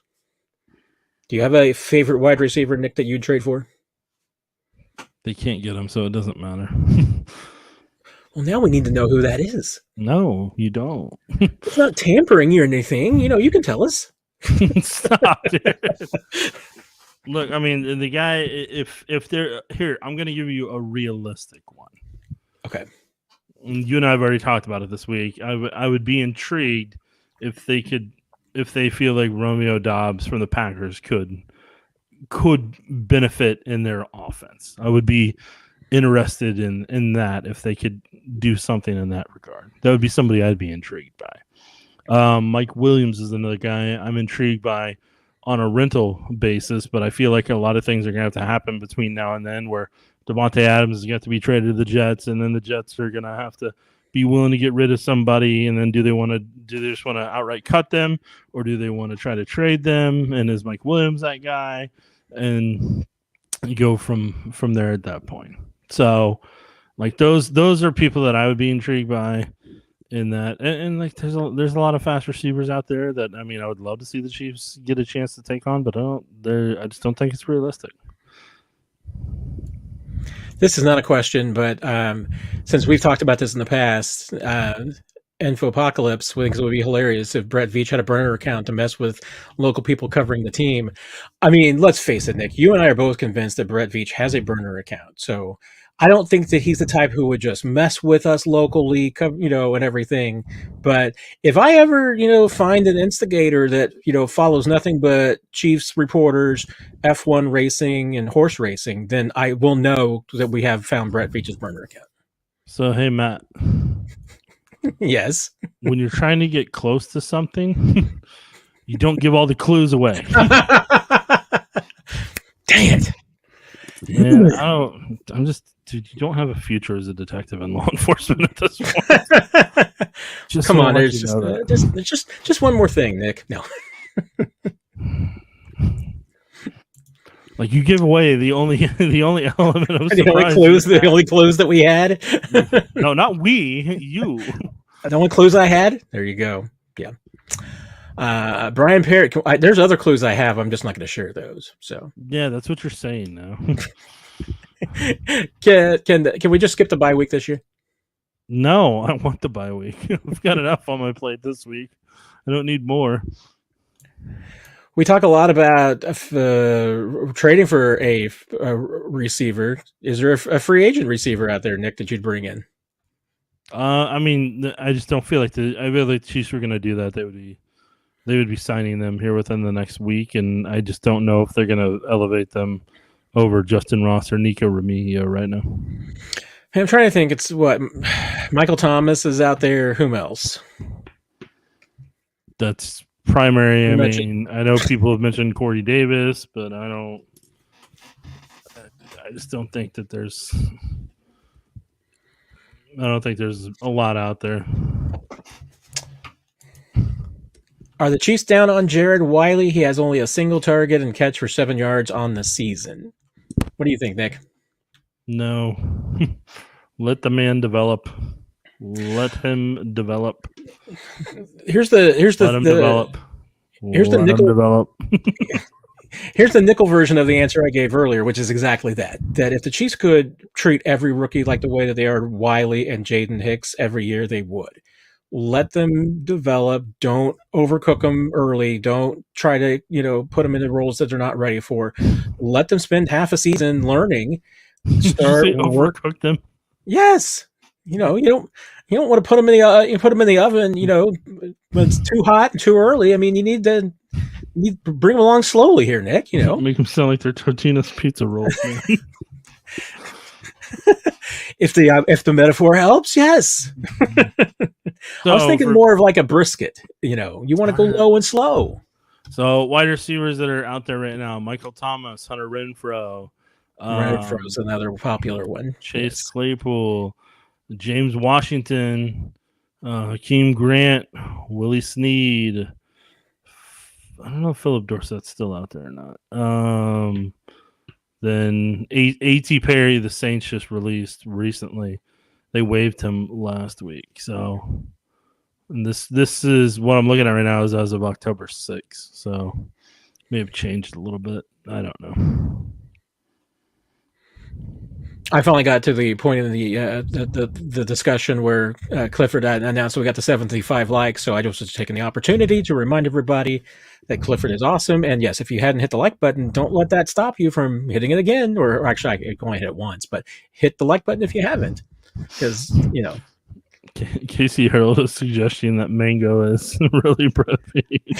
Yes, I did see that. I like that. That's why he's so interested in receivers.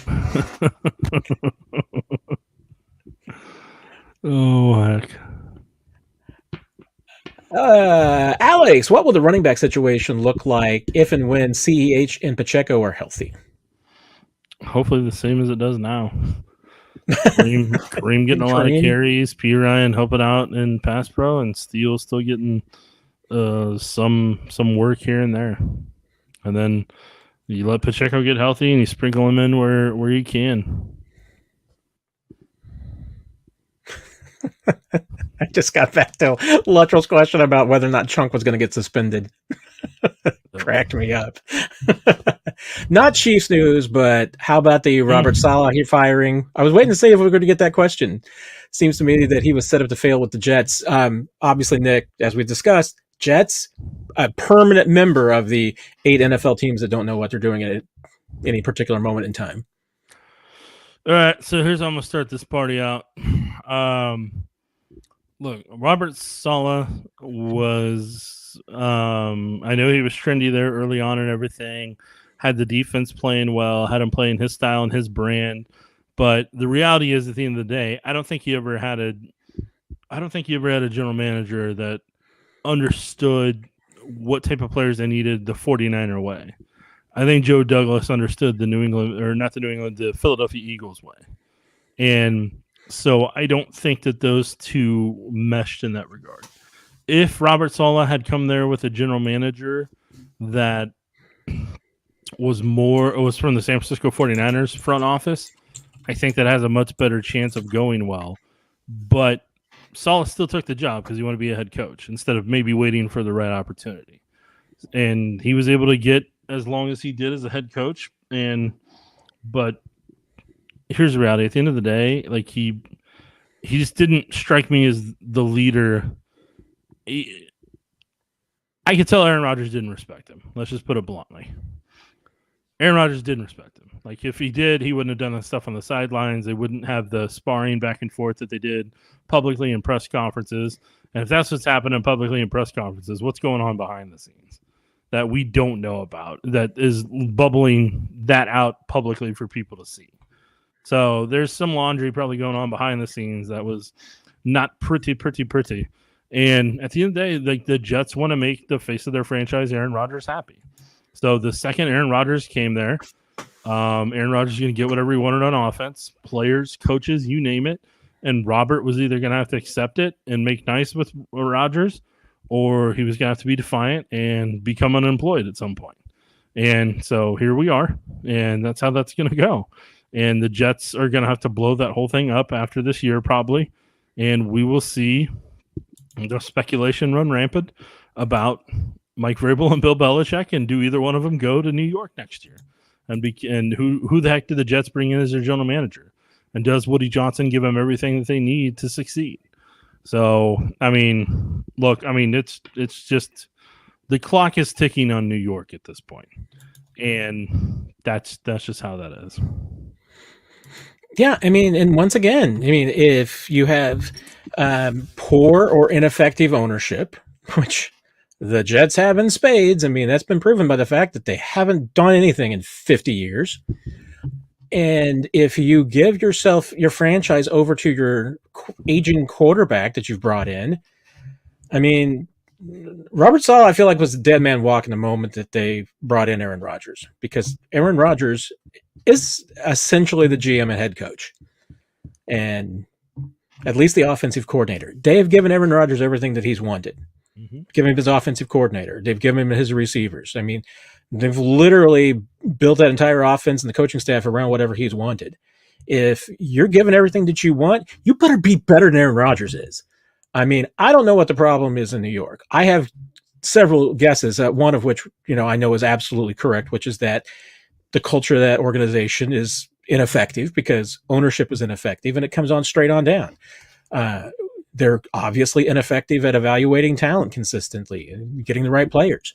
I mean, nothing you can do until you acknowledge that you have a problem and fix it. And they see no signs of doing that. So, I mean, do you think I don't think the Jets situation is going to get any better now. I mean, if anything, I think they'll probably be worse the rest of the season. But all I know is that you look at the stats, you look at everything in the last few years, certainly you look at the injury. I mean, I'll say it, Aaron Rodgers is washed. He's not a 13-3 quarterback anymore. That's not who he is. So if you're thinking that Aaron Rodgers, playing for any head coach, is going to be better than 9-8 or 8-9, I think you're deluding yourself. So there's my 2 cents. I hope they trade for Devontae Adams. I hope Aaron gets everything he wants. Kind of another good question here, Nick. I mean, why haven't we seen Cam Thomas yet? Because they don't need him. I'm being serious. I mean, I get that. I do think that they need some depth. I mean, they've been playing with 8 defensive linemen. I think that's going to hurt them at some point. I mean, I think they need a deeper rotation. I'm just surprised they haven't gotten him out there yet. You know as well as I do, like Joe Cullen and Spagnuolo, until they feel at a certain comfort level. It's true. Like he's going to continue to develop, and so that may take the entire year. You may not see him till the end of the season. Who the heck knows? But it obviously is not any different in the way that they're handling their rookies, in that they're not going to throw him out there before he's ready. And to your point, I mean, injuries have not pushed him to a point where they have to put Cam Thomas out there, but. So maybe, once again, trust the process, for lack of a better phrase. But hey, the process is 5-0 right now. Second half of the season, maybe that's when you're going to see. I don't know what Jack Green meant at 7:55. I saw that. I remember, and I don't remember if I remember what I thought it meant either. I don't know, but if Jack Green wants to let us know what he means, that sounds fantastic. I mean, I do. I mean, I'll put it up there because I mean it's all true and everything. I mean, I do get this, and I think that's a very, very extreme compliment. I don't know what it means, Matt. I'm old. Old, Matt. I think Steve Spagnuolo would tell you, having swag is good. I'm gonna trust it. And I think you're a wealth of info. Not a wealth of info, but that's just, that's a good thing.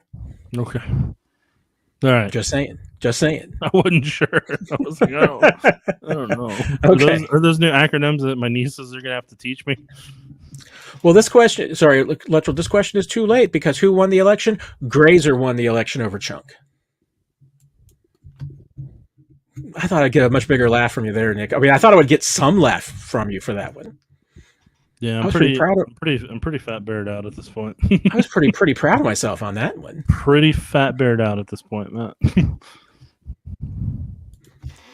There you go, Lori. I have a question. None of her sports fans can answer. She said the bye week this week. When do they have to report back to the facility? Is there a standard time? I mean, and I will say, I mean, I'm going off memory from last year because I don't remember. I don't think we had a discussion with Andy about what the schedule was going to be this year, but usually the players come back on Sunday for like a walkthrough and everything. That's kind of their first official moment back, and then Monday becomes kind of a normal week. Do you remember anything different, Nick? Or well, from the video in the locker room last night of Andy's speech, they're supposed to be back on Monday. And then maybe he gave him Sunday off. And Chris, remember Chris made the comment in the post-game speech there whenever Chris was trying to hustle the system like he does. And he's like, so is that Monday, like, optional? And, like, yeah, you can come if you want. And then remember Andy gave a sign that I think he's talking about hinting at potential fine if you don't want to. And then Chris started laughing. So I think, I mean, Andy didn't say anything. So I'm assuming this is the first time that Andy said to tell him, hey, you do that. That's fine. That's that. I mean, and maybe he's done it because we know that Andy's told guys before and everything like that. Hey, you know what? You win this game. You get an extra day off. Wouldn't be the first time. So maybe they just can't change the schedule this year. Usually they do have they usually come in that Sunday before for a walkthrough, and then they start Monday just like a usual week. So there you go. Thank you. Glad you were here, Nick. I mean, it sounds like they may have to be back until Monday. And they may have the Sunday off for the fact that they had to work Monday on Monday night when they normally. That is very true, and I hadn't considered that. So that may be a very distinct possibility. While Andy is giving that. Don't Sunday worry, off. Chris Jones thought about it. He reminded us at the podium on Friday.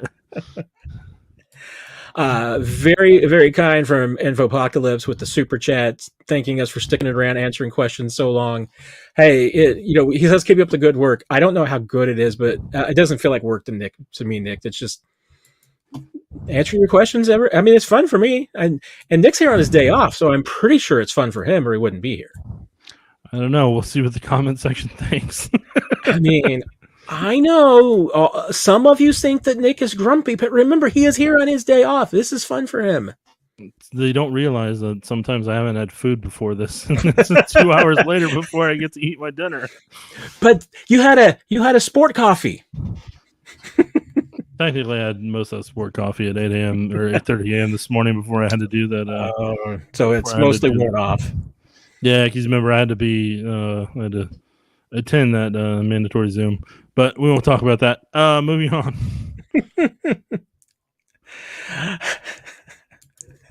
Rick wanted to know, what if we got one day more is practicing with the wrestling bear? Would that help? Wrestling with the what wrestling bear? What are we talking about here? I think I know what he's talking about. There's a bear that wrestles. Right.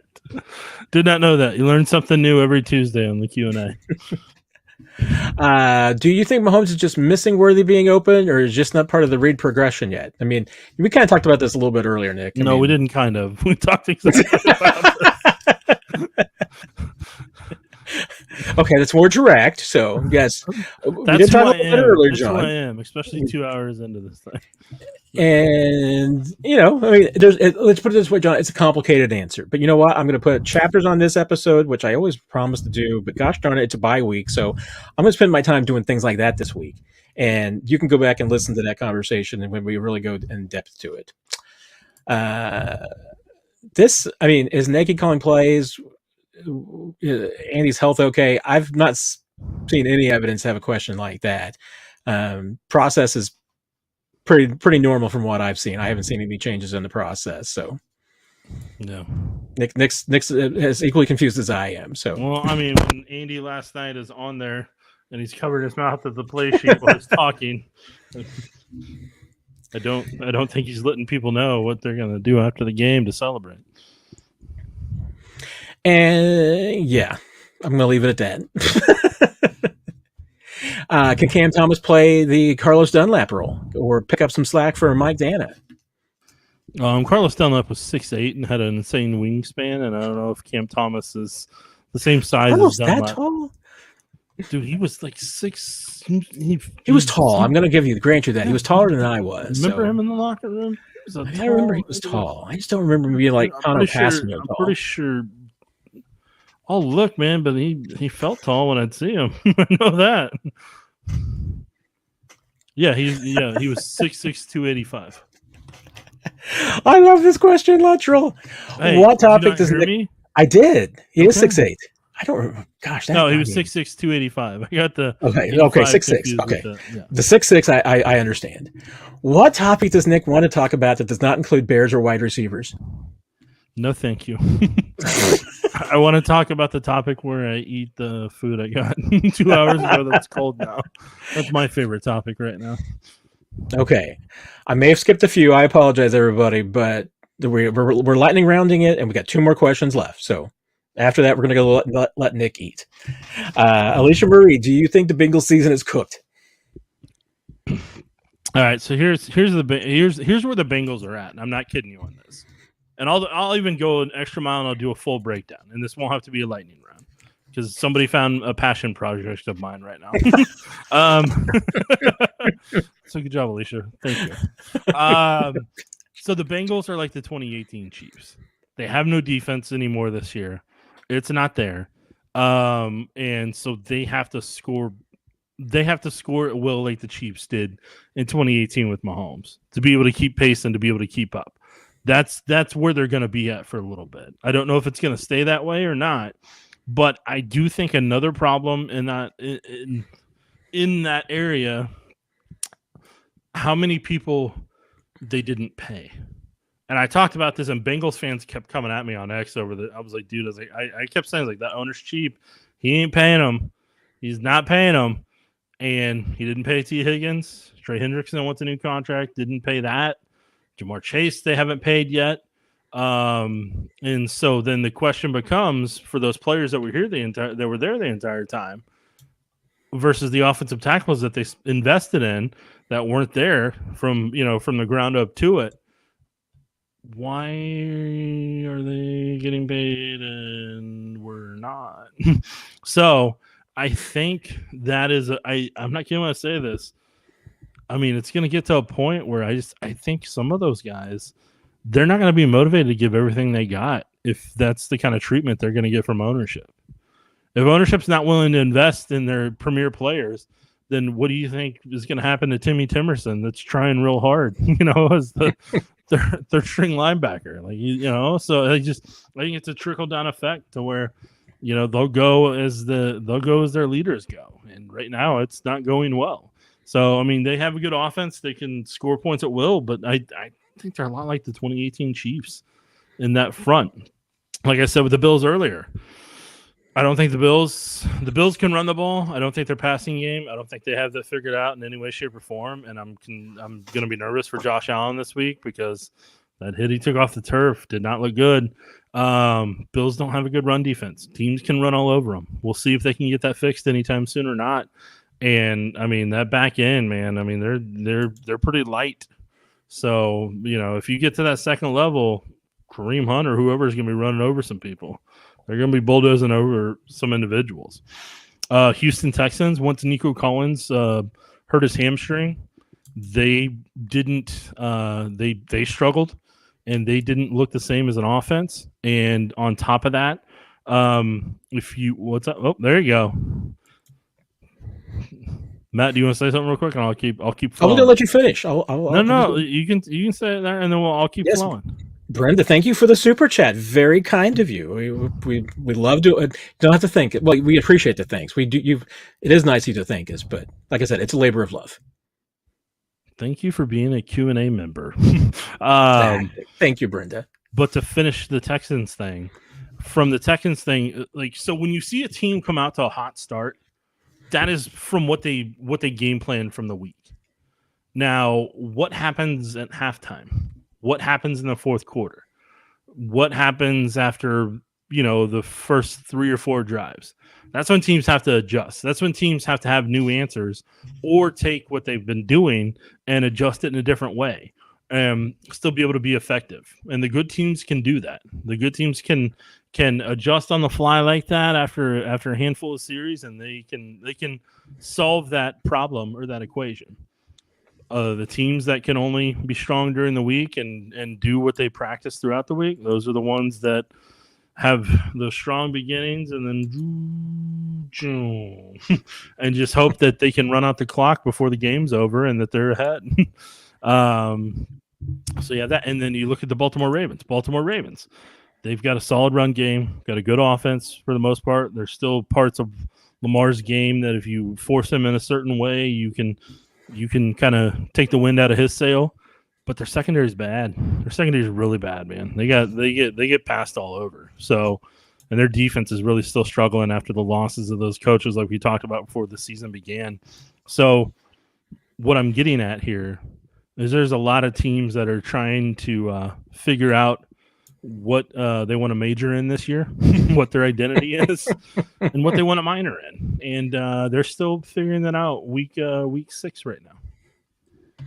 I'm going to give the Bengals a huge amount of credit that the offense is as good as it is this year, considering that they did have their offensive coordinator leave. I mean, usually you see a step backward, and so I give them credit that without Brian Callahan, that they're just as good as they were a year ago, if not better. Mm-hmm. They're not having any trouble moving the ball up and down the field. But to your point, I mean, they've let go of all the guys that Lou Anarumo needed. I mean, they just don't have the horses on defense anymore. They still have an outstanding defensive coordinator, but once again, I mean, if you don't pay the guys that make plays for you, eventually it's going to catch up with you. And they just don't have the horses anymore to make plays. So, I mean, they have too much of a pattern to me of being a team that struggles early and rallies late. But this is also a team that, outside of the 1-12-4 year, I mean, remember their next best year was 10-7, and that was their Super Bowl year. I mean, they need a healthy Joe Burrow, which has continued to be a problem throughout Joe Burrow's career. And especially because they haven't paid it. Well, they've paid, but they haven't paid the right money or enough money to protect him on that offensive line. So you never know when Joe Burrow is going to get hurt again. I mean, they might be done. I mean, I still think, they've been 2-3 before and have come back to make the playoffs. They won the division a couple of years ago after starting 2-3, 1-4 now. I mean, that's only one game off. So, I mean, I'm not going to count them out, but it's going to be harder because they got the 31st ranked defense in the league right now. I mean, and if Lou Anarumo knew how to fix it, I think he'd have already fixed it. Well, and you want to know the difference this time than any of the other times? Guys still thought if they were productive, they were going to get paid. Yeah. This time they know their answer. Yep. That's completely fair point. And that's why. Bam! Boom! Absolutely. And hey, that's why, like we've talked about, Chiefs paying some guys goes a long way. All right. I promise this will be the last question. Momats just got on, but is it near that the Chiefs run more true play action this week against the Saints than they have recently? What do you think, Nick? I mean, what? You have a fidget spinner? Yeah. I didn't even know those were still around. Yeah, it's got a 41 logo on it and everything. See, dude? Man, I can't believe you got 41 fidget spinner swag, and I've never had one. I got a couple here if you want one. I've never owned a fidget spinner. I don't know if that's good or bad. I don't know, but do you want one? Well, now that I know there's one with a 41 logo on it, I kind of want one. But okay, we can work something out. Would you be interested in the Sky more? No. Let's see. Yeah, I mean, look, this is part of what I think the Chiefs are testing out here. Momats. I. No, it's a third. But no. Yeah, I think like part of it is if they start establishing the run game, use play action pass out of it, whether it's out of shotgun or under center or anything.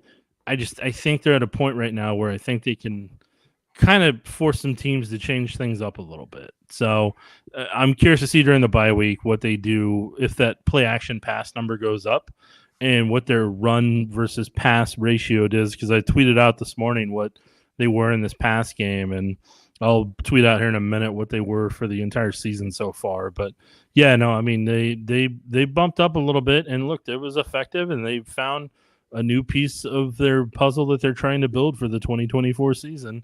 And if the puzzle gets done correctly, there's a third Lombardi in the middle of it.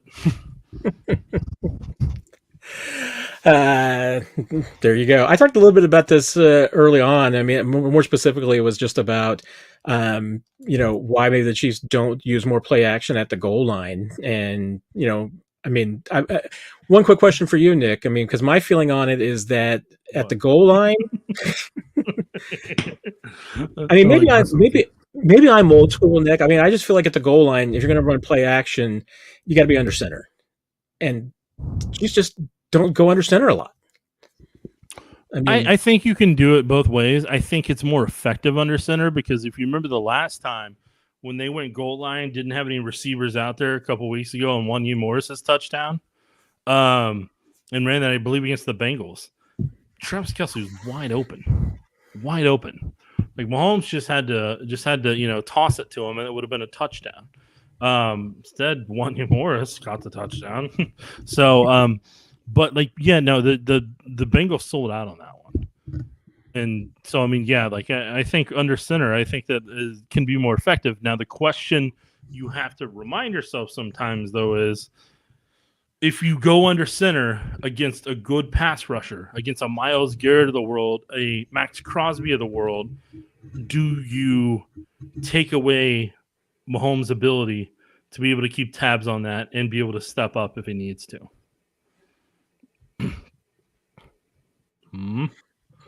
I'm with you there.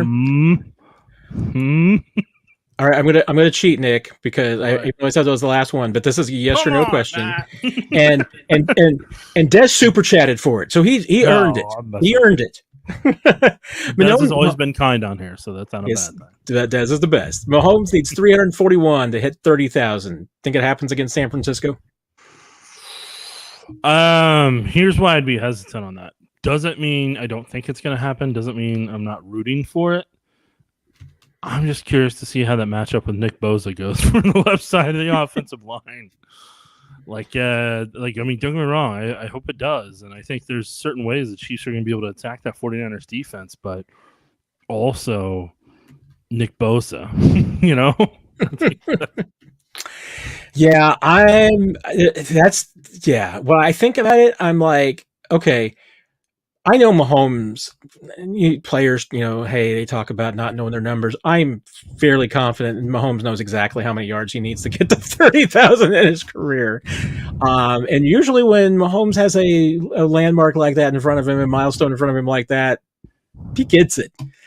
So there's part of me that wants to 100% say, yes, Mahomes is going to get it because Mahomes knows about it. He's going to go get it.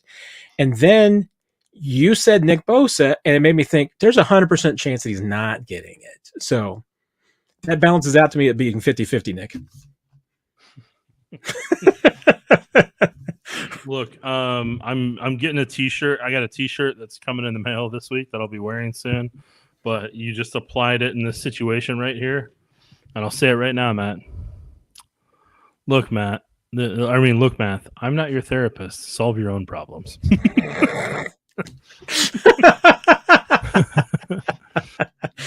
I appreciate that. And I said math, not Matt. Math. It doesn't sound like you said math. Yes. So I don't know. You never know, man. You never know. Okay. I mean, so I made sure I enunciated that second time around. If you bought a T-shirt with my name on it like that, I mean, I would think it was a little weird, but I wouldn't have a problem with it. No, I don't think this website sells name-specific T-shirts. So the birthday card I got yesterday from Nancy, it had a cat. Like I didn't send you one. So, no, you did not. No, you did not. Yeah, but who called and put it on Twitter? Huh? Who did that? There's that. Yeah. But it had a cat. Recommended you didn't eat that food in the press box either. Well, I was way ahead of you on that. So I was already like, okay, yeah. But it has a cat sitting on it and an open box with bow and wrapping paper and everything. Mm-hmm. And the cat says, my therapist told me to live in the present. Touche. There you go. And finely tuned at the bottom, just put what he thought was in your card. There you go.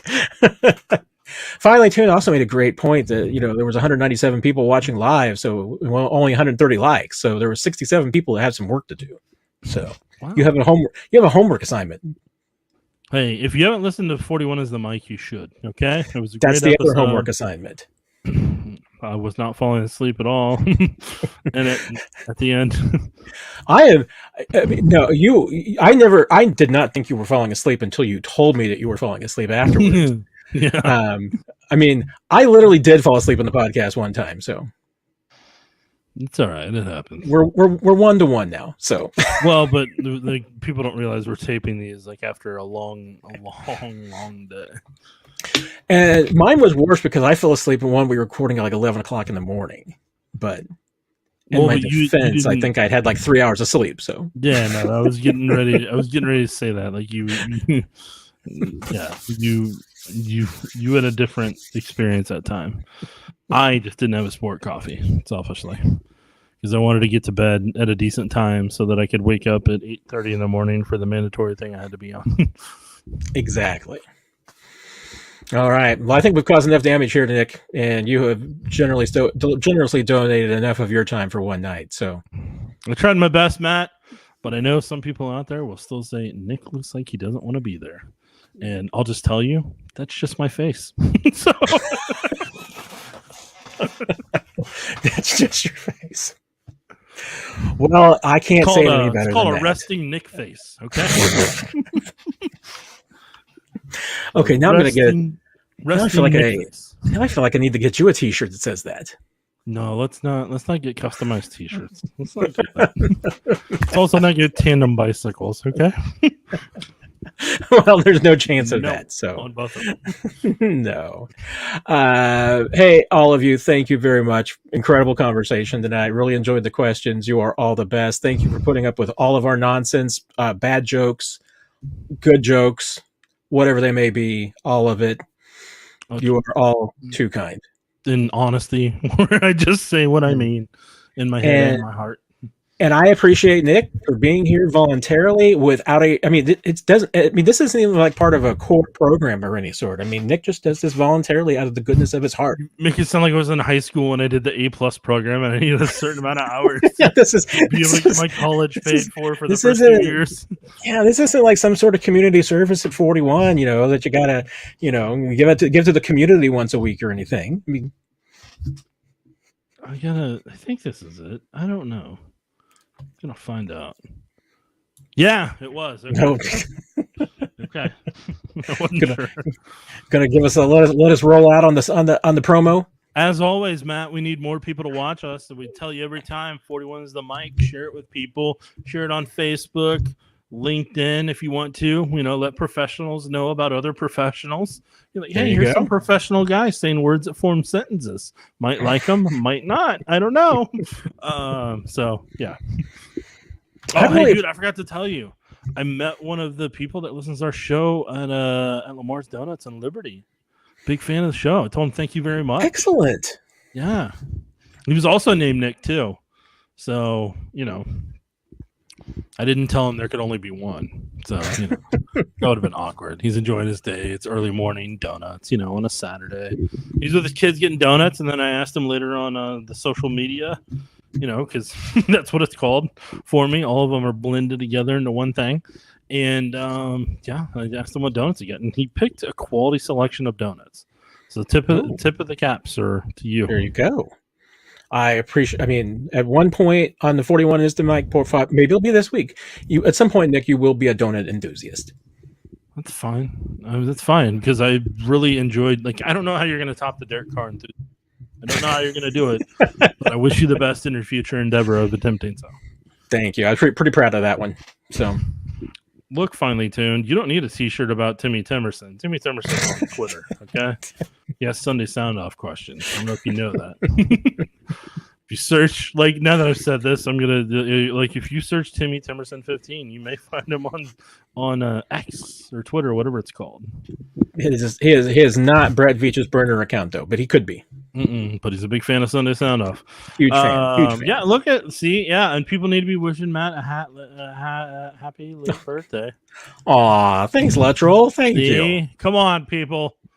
Make Matt feel pretty. Make him feel greatly pretty. appreciated. Make me feel pretty. All right. Well, all right. We're gonna close this out. Obviously, I think maybe. What do you think I'm gonna do with the rest of my time tonight, Matt? Well, it sounds like you need to finish your dinner that you bought 2 hours ago. I don't need to finish. I need to start it. Well, I meant start it.